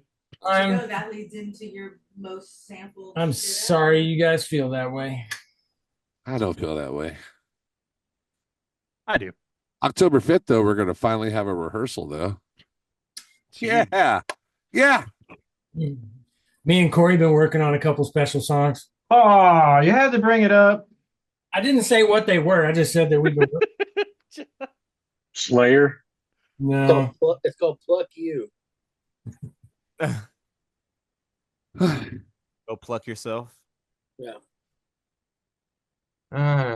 You're gonna. So, Craig, you're gonna be out there on Sunday. You're gonna be shooting for us. Yes. Self-promotion, huh? Getting all the footage. And you said Paula's gonna be joining you? Yeah, she should be there too. Does that mean I should shower before then? Absolutely. Please, You don't have to. Say, stop putting on patchouli. Jesus. More patchouli. Yeah, I love that. I'll stop doing that as soon as you guys stop blowing cigarette smoke and Wait a minute. Fish. I broke your spray. Oh yeah. Oh my God. I'm glad you brought this up. I wasn't gonna bring it up, but this is the best story ever. Fish. All right, you know that spray you I bought? broke it. What's it called? Blunt Life. Blunt Life. All right. So we're on our way down to Fredericksburg. And of course, Corey sits in the front seat. I don't know how it is in the back seat, but I know that in the front seat, this fucking guy is like a child. He can't stop fidgeting with shit. He's touching everything. Everything. He's touching shit. He's playing with shit. So he grabs that blunt chronic spray, whatever, which smells really great.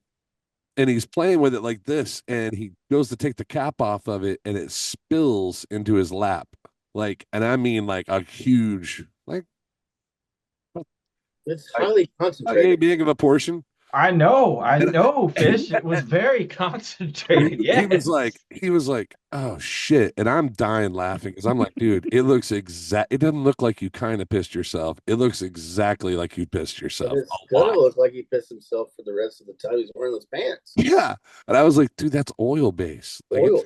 Yeah. It's not coming out. You're gonna have to wash your pants with some serious wash. And he's like, God damn it. So we're driving, and he's like, it is reeking. It is strong. So bad. And he kind of cracks the window and he pulls down his pants. He's just sitting there in his drawers, sitting in the passenger seat, and he puts his jeans up in the window, and he's got hanging out the window trying to let them dry. And then we pass a cop, and he's like, shit, I gotta shut up, Bob. I gotta put my pants back on. And he's like putting other pants on. He's like, I don't want to get pulled over in this van with a bunch of guys, and I'm in my underwear. Dude, that smell was pungent enough to wake me up. I don't want to get pulled over in my underwear. I'm like, dude, actually, I don't want you to. This will be a great story. I got something to talk to the cop about. Like, let it happen. You got it out. You got it out, bro. Like Dude, the next day at the Airbnb, his pants are laying there, and I fucking pull him up. I'm like, nope, still looks like he freshly pissed himself right here. You didn't wash your pants at the Airbnb. How do those jeans look? No. Now? Did you get the why stain not? out? Why would you? Why would you? Say Too clean. smart. Clean. It's too smart to do that. Why would you take the time to use the? No, because he spilled them on the way to the private party we were playing. Not the private party. He spilled them on the way down to Fredericksburg. The Firefly Resort. Firefly. Was that where he did that? Yes. Whole place. Then how did those pants travel into the merch booth? What? I pulled those pants out of the merch booth and handed them to you. You were like, "Oh, that's where they went." Like, bro. See, it's just more random shit. Like Corey's like, we'll just put them in here. Oh, we'll just put them in here. We'll just hide them in here now. Hide this in here. This is a nice hidey hole for my pants. Hey, Craig. So today, I speaking to Paul Folks, I took the guitar down to have it wrapped for this Sunday. It came in today, this Fender acoustic, and as I'm going down, I had to pass by the Waples plantation. Oh yeah, they got everything set up for pumpkin nights, but one thing that I did notice is that they're using the house. So I guess. Oh really? Yeah, they've got this like whole spider web thing that's going up into the home. So I'm like, I wonder if he's added this as an attraction. I wonder how he got to do that. That whole entry, I couldn't see the entryway, but it was like it was coming down. Yeah. I hope they reinforce some of them. Let's do one of those things. Paranormal as a band? Heck yeah. Oh my God. Whoever wants to do it, I don't think I'm down. I'm down. Dude. I would love to get back on a paranormal. I bet AC's out. The one of the funniest fucking moments of the entire season 1 was Corey when we were at we were at, yes. I was scared. Oh yeah. Yeah. Yes.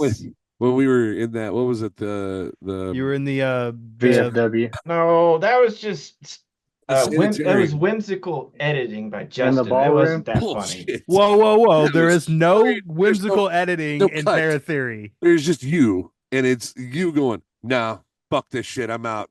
Like, it's camera down, backpack off, stood there just like, I'm not going over there.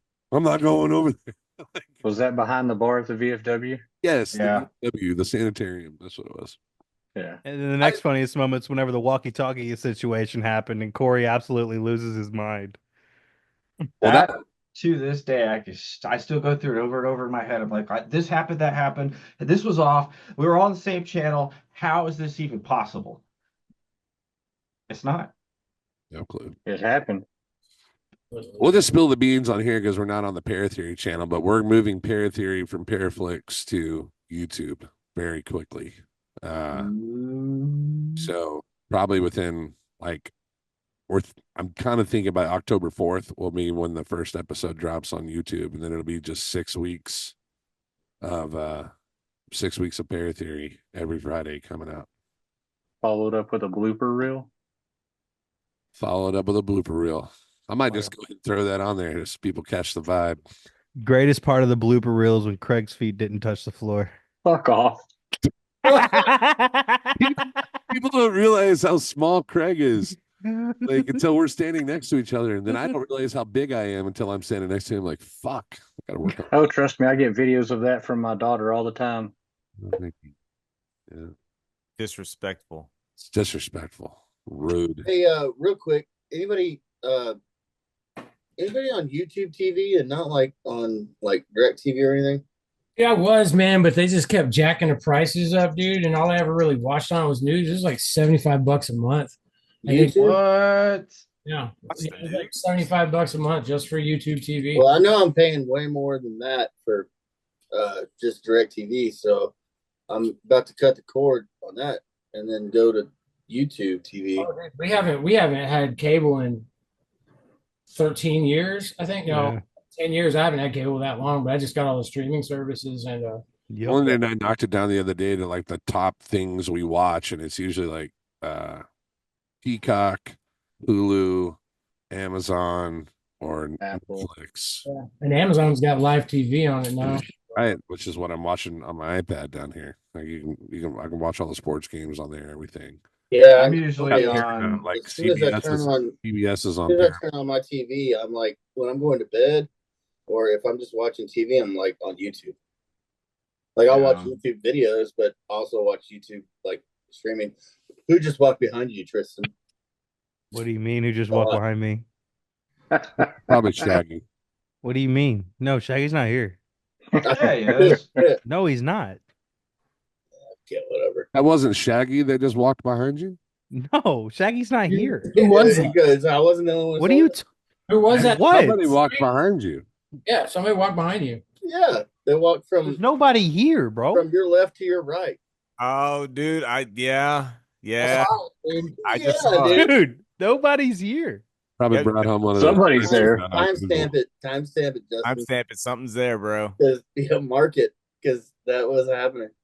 I bet. It was Whatever. one of those snipes you found on Google. Ah, It's one of them Russian tricks. you can go Chicks you convince to come over. Well, Bob's got to get out of here, but I want to continue talking to Craig a little bit. I got a little bit more time. All right, guys. Bob, you got to go to bed. You old man. You got to put your fucking Yeah. put I your, got your lotion on your joints and Put some lotion on the skin. I have to go educate your children in the morning. That. children. You can come over here and talk to my dogs if you want to. They'll probably listen to it. All right. Ava will just help you, and Angel will just look at you. Yeah. All right. I Get love out of you. here. Get out of here, Bob. We'll see you tomorrow, bro. Yeah, I ain't too far behind him though. Don't be don't be that guy because I got a question for you, AC. And this Okay. is, okay, listen. We're gonna talk about the man down here said you want to do some pair theory stuff. Now, I know that Bob may or may not join us for that. He might. He will.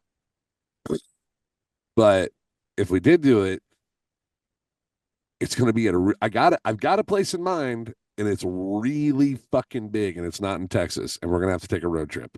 But it'll be a great road trip. But like AC, just when AC you- breathe. when It's you- gonna be fun. when you do it, listen, I've always wanted to do this. Everybody's doing solos. Oh yeah. Yes, AC is gonna be fun, bro. I promise. It's gonna be a great time. I promise. That's including me. That's including Craig. Like everybody's doing a solo. And the way we're going to do it is I'm looking at these, there's these new, well, they're basically GoPros. And you've seen it before where people like wear a harness kind of deal. Well, it's not as big and crazy like that, but one goes like off your shoulder like this kind of, and it's a camera. And then the other one's one's looking at you and the other one's looking from your chest out. And it's all in night vision. And you'd be going in with no flashlight, no nothing. See? Who the fuck was that in the background? It's Shaggy. Okay, motherfucker. Yeah, stop fucking Don't fucking act like it's not. fucking roommate back there. I'm not acting like it's not. I just noticed we were in a paranormal step, and then that happened. I saw it, and I'm like, I'm not gonna say a word. And then I got the reaction I needed. I played the crowd. You did. That guy's a phony. You're fake. I know he's not coming on the show. That's crazy. I mean, I'll do it. AC, I'll do it'll it. be worth it because I guarantee you, when we're all together, all of you will finally see Justin run. Yeah. Yes, Yeah. No, It's gonna be He hard will to be see the him. first to tell you don't run, but he'll be the first to First to run your run. ass over. Yes, you will. It's gonna be real hard to see I him will. running. I'm gonna be in front of him. But I'm also the only one that puts myself in front of harm's way. So take it for what you will. I'm right there with you. They just Oh, prefer bullshit. you. Yeah, you were right there with me when I fucking peeked down the stairwell and what we thought was coming up the stairs. You were right there with me when we started hearing shit over in the corner and smelling that god awful smell. I also told you You not were to look right. in the You were attic. right there with me, about 20 foot behind me. Go on. What's over there? I was standing right next to you when you looked in the attic. There's nothing they can do to you. That's not true at all. That's not true at all. That's At all. We're not even gonna I've seen Justin get hit and then a bruise pop up over it while I'm standing there looking at him. That was him just being weak. We're not talking hit. I'm talking like somebody fucking straight up frogged me hardcore in the fucking side. Like punched the ever living shit out of me. My wife had her hair pulled. Yeah. That's called Glenda. Yeah, I remember. No, it wasn't Glenda. This was in a house. This was the I'm gonna wear a Ghostbusters family home. T-shirt too. Yeah. You're gonna wear a what? Ghostbusters T-shirt. Can't do that. It goes against code for Code for what? YouTube, brother. Yeah, I'll just have it going backwards to the other side.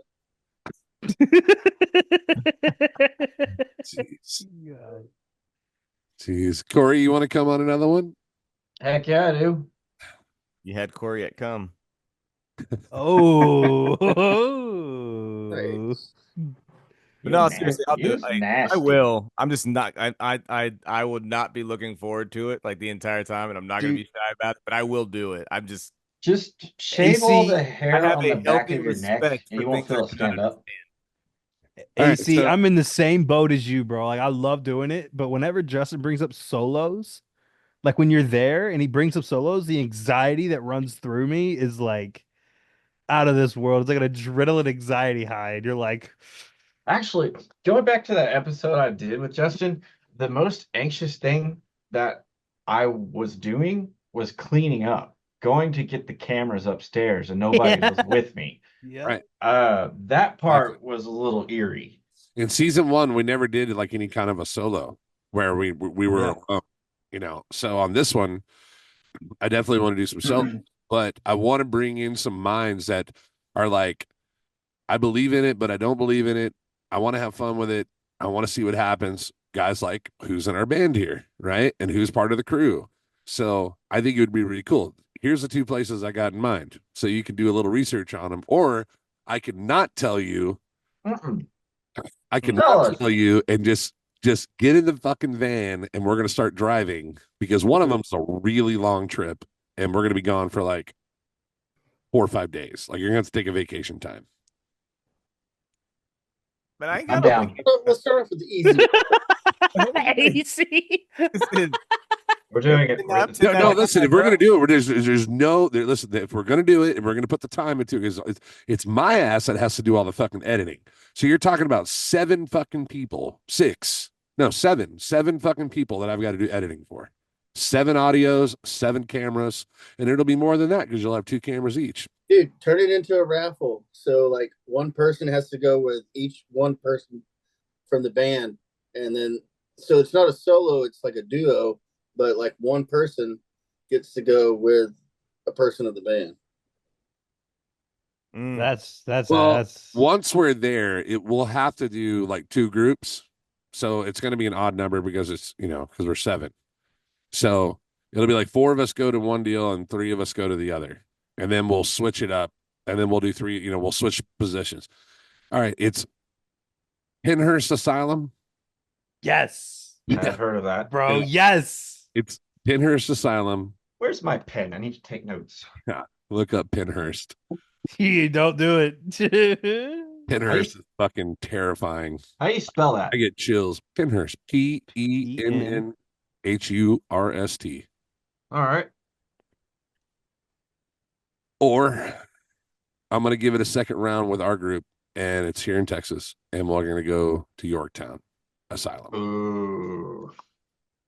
Dude, Pinhurst would be crazy, bro. I know that's the far out trip, and that one's like, crazy, but Pinhurst is crazy to me because one, it's fucking gigantic. It's gigantic. So big. It'll take us 2 days. Like it'll take us 2 days to do it. Yeah. And Huh? I just saw it was in Pennsylvania. And you know then another one I think would be cool for a group? what's that? I can't remember the name of it. It's in Nevada. It's something club. Nevada. Yeah. I mean, fuck. Let's just look it up. Haunted Club, Nevada. It's like a boys club. Penhurst right now is a haunted house. Yes. So we'd have to go to when it's not being used. Oh, I see what you're saying. Parts of it Yeah. are a haunted house. Actual haunted house. Yeah. Are you talking about the old Washoe Club? That's it. Yeah, that's a big one. Yeah. It's pretty big. But Yeah. that whole town, that whole fucking town is gnarly as shit. Yeah. Bro, That's why I I want to go s- if we could And do if we, several. if we couldn't get I think it's Penn State. Yeah. Penn State Penitentiary. I've been to Westchester, Pennsylvania, but that's because I was trying to find Bam's bar one time. Yeah, that's it.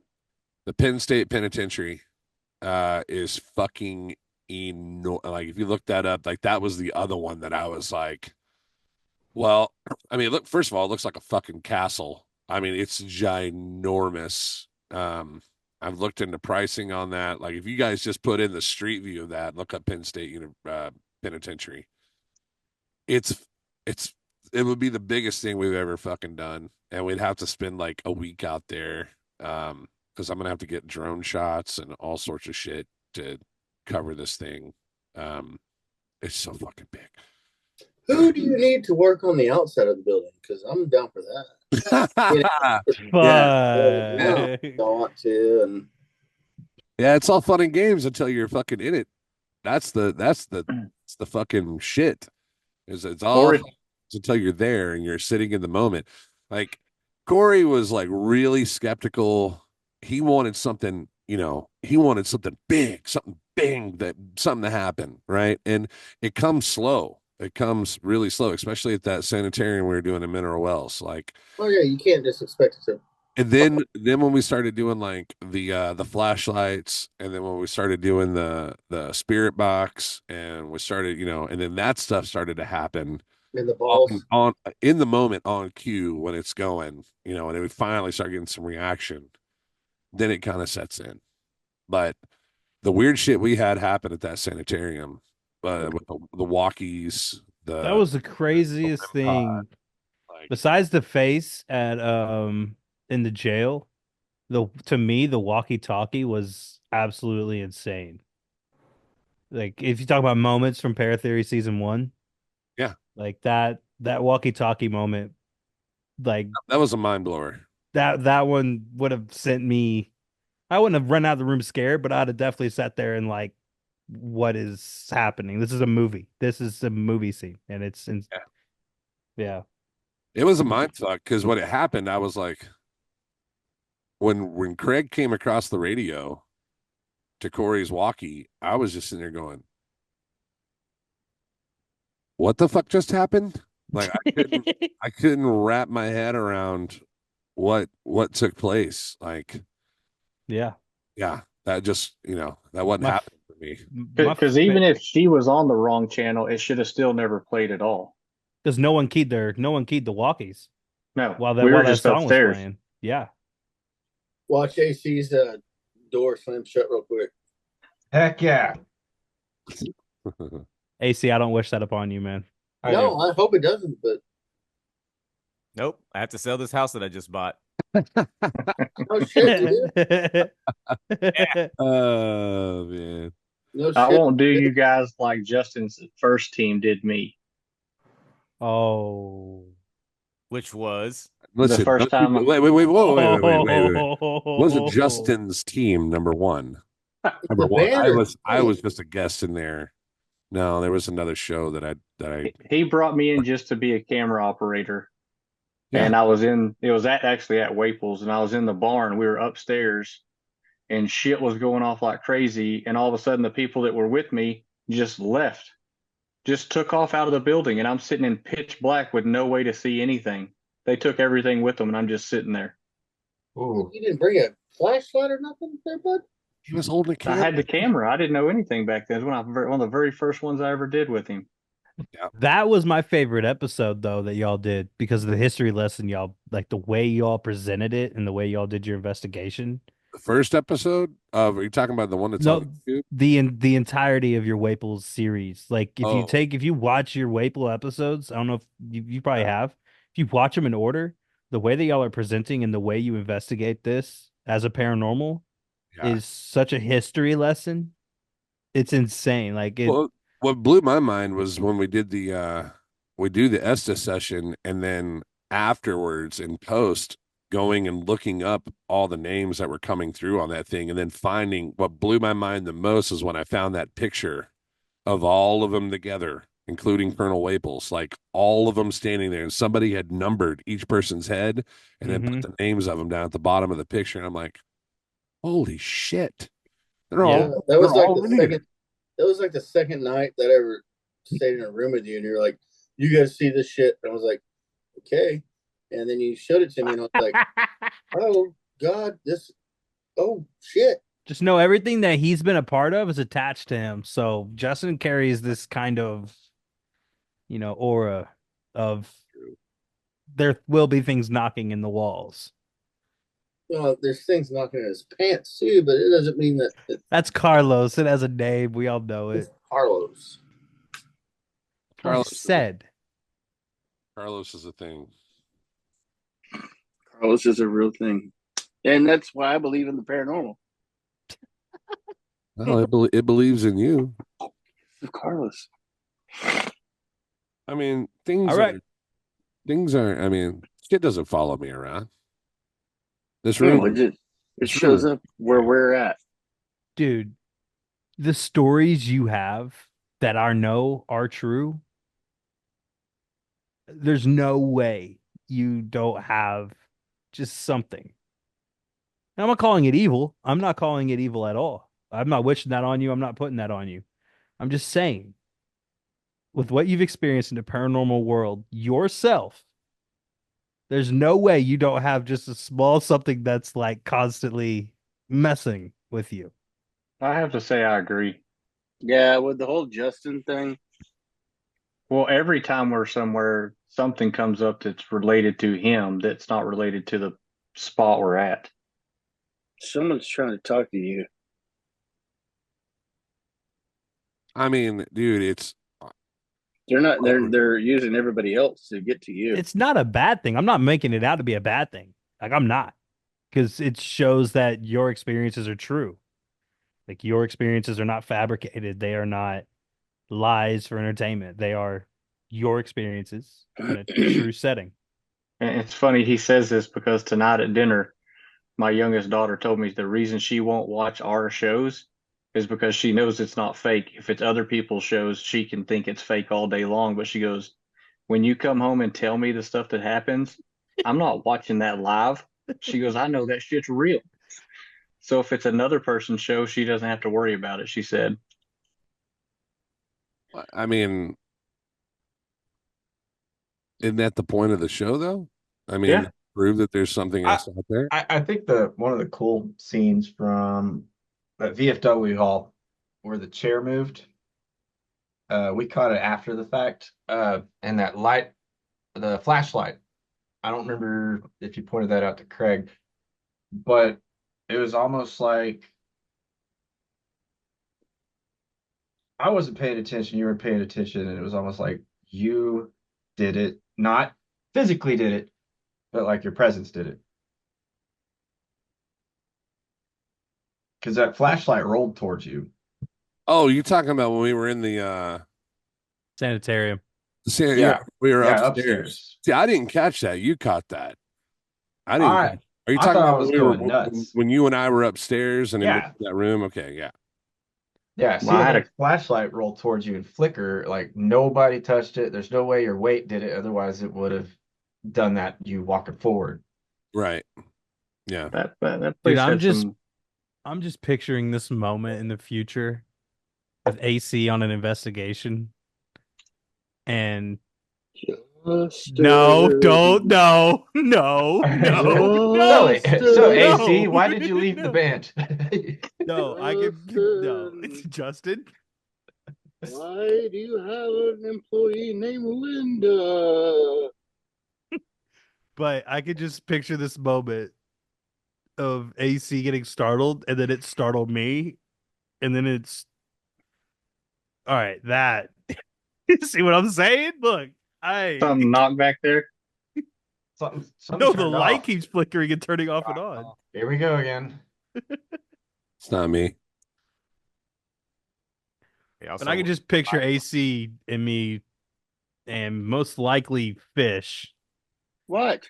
freaking out at some moment, and it I being don't some of freak the out. best There's your light content again. ever. What's going on with your light, man? Be fucking with you guys. Yeah, yeah, it is. He's got Google lights everywhere. Yeah, he Google does. It's the moment where he turned around. That's what caught my eye. I was like, no. So if you ever want to get Justin and he has you on speakerphone, just go Google turn lights off in the living room. Okay, I'll remember that. It's not funny. Does it work Greg. when I do that? Yes. Bastard listens to everybody. That's why I got headphones on right now. He's got the TV on. Google max volume. Dick move. It's a dick move. No, Corey, you already know what that's like because whenever we stayed at Justin's house before we went on the road, you had the TV at max volume all night. No, I didn't. Asshole. I let Justin set the volume and I didn't touch it. In case you guys are wondering about our drummer, he has a book out there called The Ark. Make sure that you guys check this book out, man. We sell them at our merch booth, and you can also get this on Amazon. There it is, loud and proud. Over the bar line, The Ark by our very own Mr. Aaron Capers. The legend. Legend. There he is on the back. He'll even autograph right here for you. Specifically. Autograph that one specific That spot. one spot. I'm buying one. Mr. Sup Ladies. Mr. It's Sup Lady. Sup, My lady. bad. My Sup, bad, lady. bro. It's, Yeah, I don't have the Riz like you, bro. I apologize, AC. Oh, Yeah. Just one lady right now. That's it. Just one. Just one. So what's it like sleeping in the bedroom now? It's great. Bro, where's this going? Bedroom we talk. Where is this going? Do you still talk leave the is off bathroom door table. open? Not when she's there. I can guarantee you that. He's been in there. That's like I could see paint peeling down that cabinet, dude. Look at that thing. Jesus Christ. Part of the walls chafing. I think the bedroom talk is off table here, boys. Oh, Especially live. definitely off the table. Justin. Scoop to the floor and onto the bed. Justin. You know what I'm saying? Uh, I'm so why do you glad have you a- joined us on this podcast, man. We do Why this do you- every other week. Why does he have red covers? It's a red flag. I'm Who? just saying. Greg? Craig. beige. How do you know that's his bedroom? Okay. Craig, is that your bedroom? Yeah. Okay. That's how I know it's his bedroom. You're about to cross a fine line there because he's got two daughters. It could have been his daughter's room. You never know. Yeah, what a jerk. Greg, What- you're quit asking collecting. about people's We see all the shit in the bathrooms, background, bedrooms man. and stuff. What's your favorite collector's item that you collected? I don't know. I have a lot of them. There's my background. Ta-da! Baby toys. That's a TV. And a What? TV. Oh, you can't see it. It's the TV. bro. Oh. Baby chair. And a Red Bull. Oh, no Look at way. There's you. a Red Bull there. A No Red way. Bull at 11 o'clock. Yeah. Wow. Just crushing it. Just is drinking a raid. No, I'm It's a drinking nice out of cup. a Water. He's got his cup. rain in that. Even my Halloween. Wow. He's got his rain in his sugar skull. Cheers, Water. AC. Water. Water. That's what I'm drinking tonight. If I drink a rain right now, I'd be up till fucking tomorrow. Be walking into the gig tomorrow at 4 o'clock going, hey guys, here, drink that rain. Check these things out. Woo! Green bean The cables. magic at the over house. Where's here. cables? By the way, yeah, shameless plug here. Green bean cables. So, Corey, I'm actually using one right now. I got one right here. This is a green bean cable. Oh, that's why you keep cutting in and out. You know what, Fish? I made this for you. I made this I don't for believe you. that. I don't believe that. It's I'm gonna easy. cut it. That's I'm gonna cut very it in easy to half say. right now. Very easy to say when we're not Do together. it. Test I'll your tell you what product. one Show of me how them is, durable it Justin. is. I bet you won't cut it in half right I now. bet you won't. Don't do it, Corey. You worked really hard on that, bro. That's a good cable. I would like to use it here in my studio, as I do all your cables. Except for the one that he's using right now. Hey, tell you what, $50. I'll cut it right now. No, you're not making money. You said you'd cut it in half out of vengeance. Do it. All right. Tristan, you're just pissed because your music sounds shitty through those Amazon cables all the time. Yikes. At green bean cables, your music wouldn't sound like shit. So if you guys want my good music, cables and you want my your music to come doesn't in sound hot, like go to shit. greenbeancables.com or go to Facebook. Wait a minute. I thought you said you had some of my cables. I do. My whole studio runs off green bean cables. Oh, so your music just naturally. Prove it. Prove it. Show me. Uncable your entire studio right now. Don't do that. Don't do that. Bet you won't, Prove that bro. they're green Bet you won't bean. do it. Bet you won't Bet you uncable won't. your whole studio. I'll do it right Bet, now. I have no problems. Yeah, it's only one cable. I bet you haven't even listened to my recent EP, have you? I Yes, have. I have. I know AC has. I know Corey has. Justin? Of course I have. Fucking kidding? Yes, I've listened to it. Craig? I couldn't wait to No. turn it off. Oh. Fish, go I saved fuck it. I just yourself. haven't listened to it yet. I haven't had time. What's next? No, 8 a.m.? No, it's because I was going to sleep.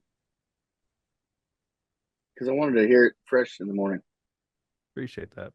What'd you say, Yeah. Justin? So what's the next one going to be called? 8 a.m.? No, it's the album. 9 a.m. Got it.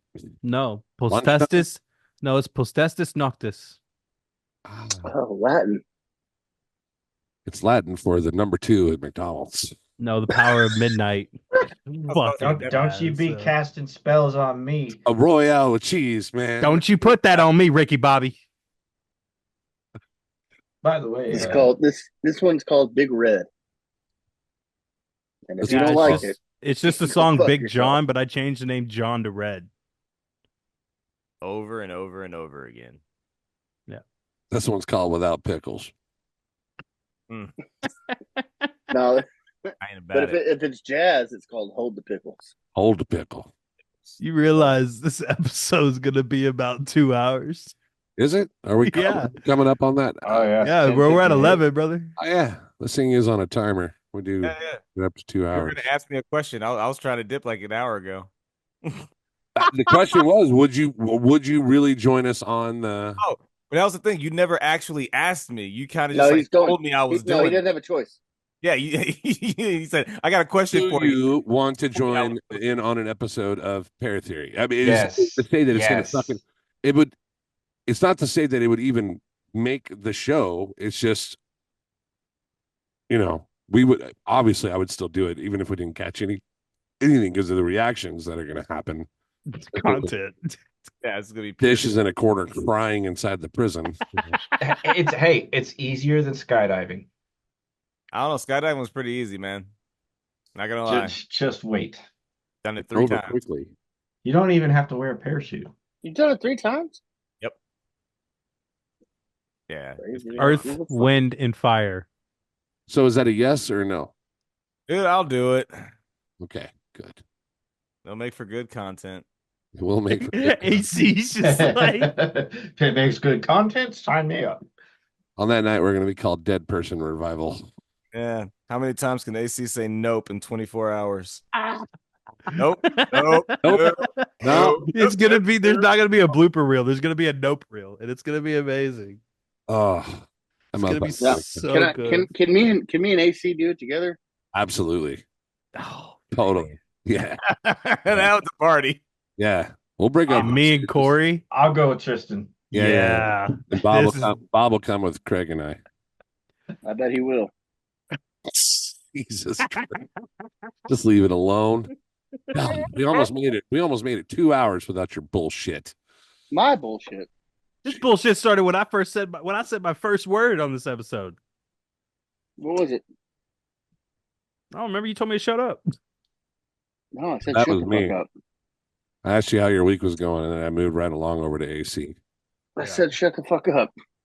Yeah. Tomorrow night, man, Big Daddy's Grapevine for the all 2 people that are watching on this live right now, man. I hope you guys there. If you're catching up with us later than September, is it 26th? Yeah. Thank you for watching episode 4 of Blood in the Water. Man, we've had a good one. So thank you guys so much. And Go Cowboys. yeah, go Cowboys. Boys. Yeah. I 500 team. finally learn how to play some football.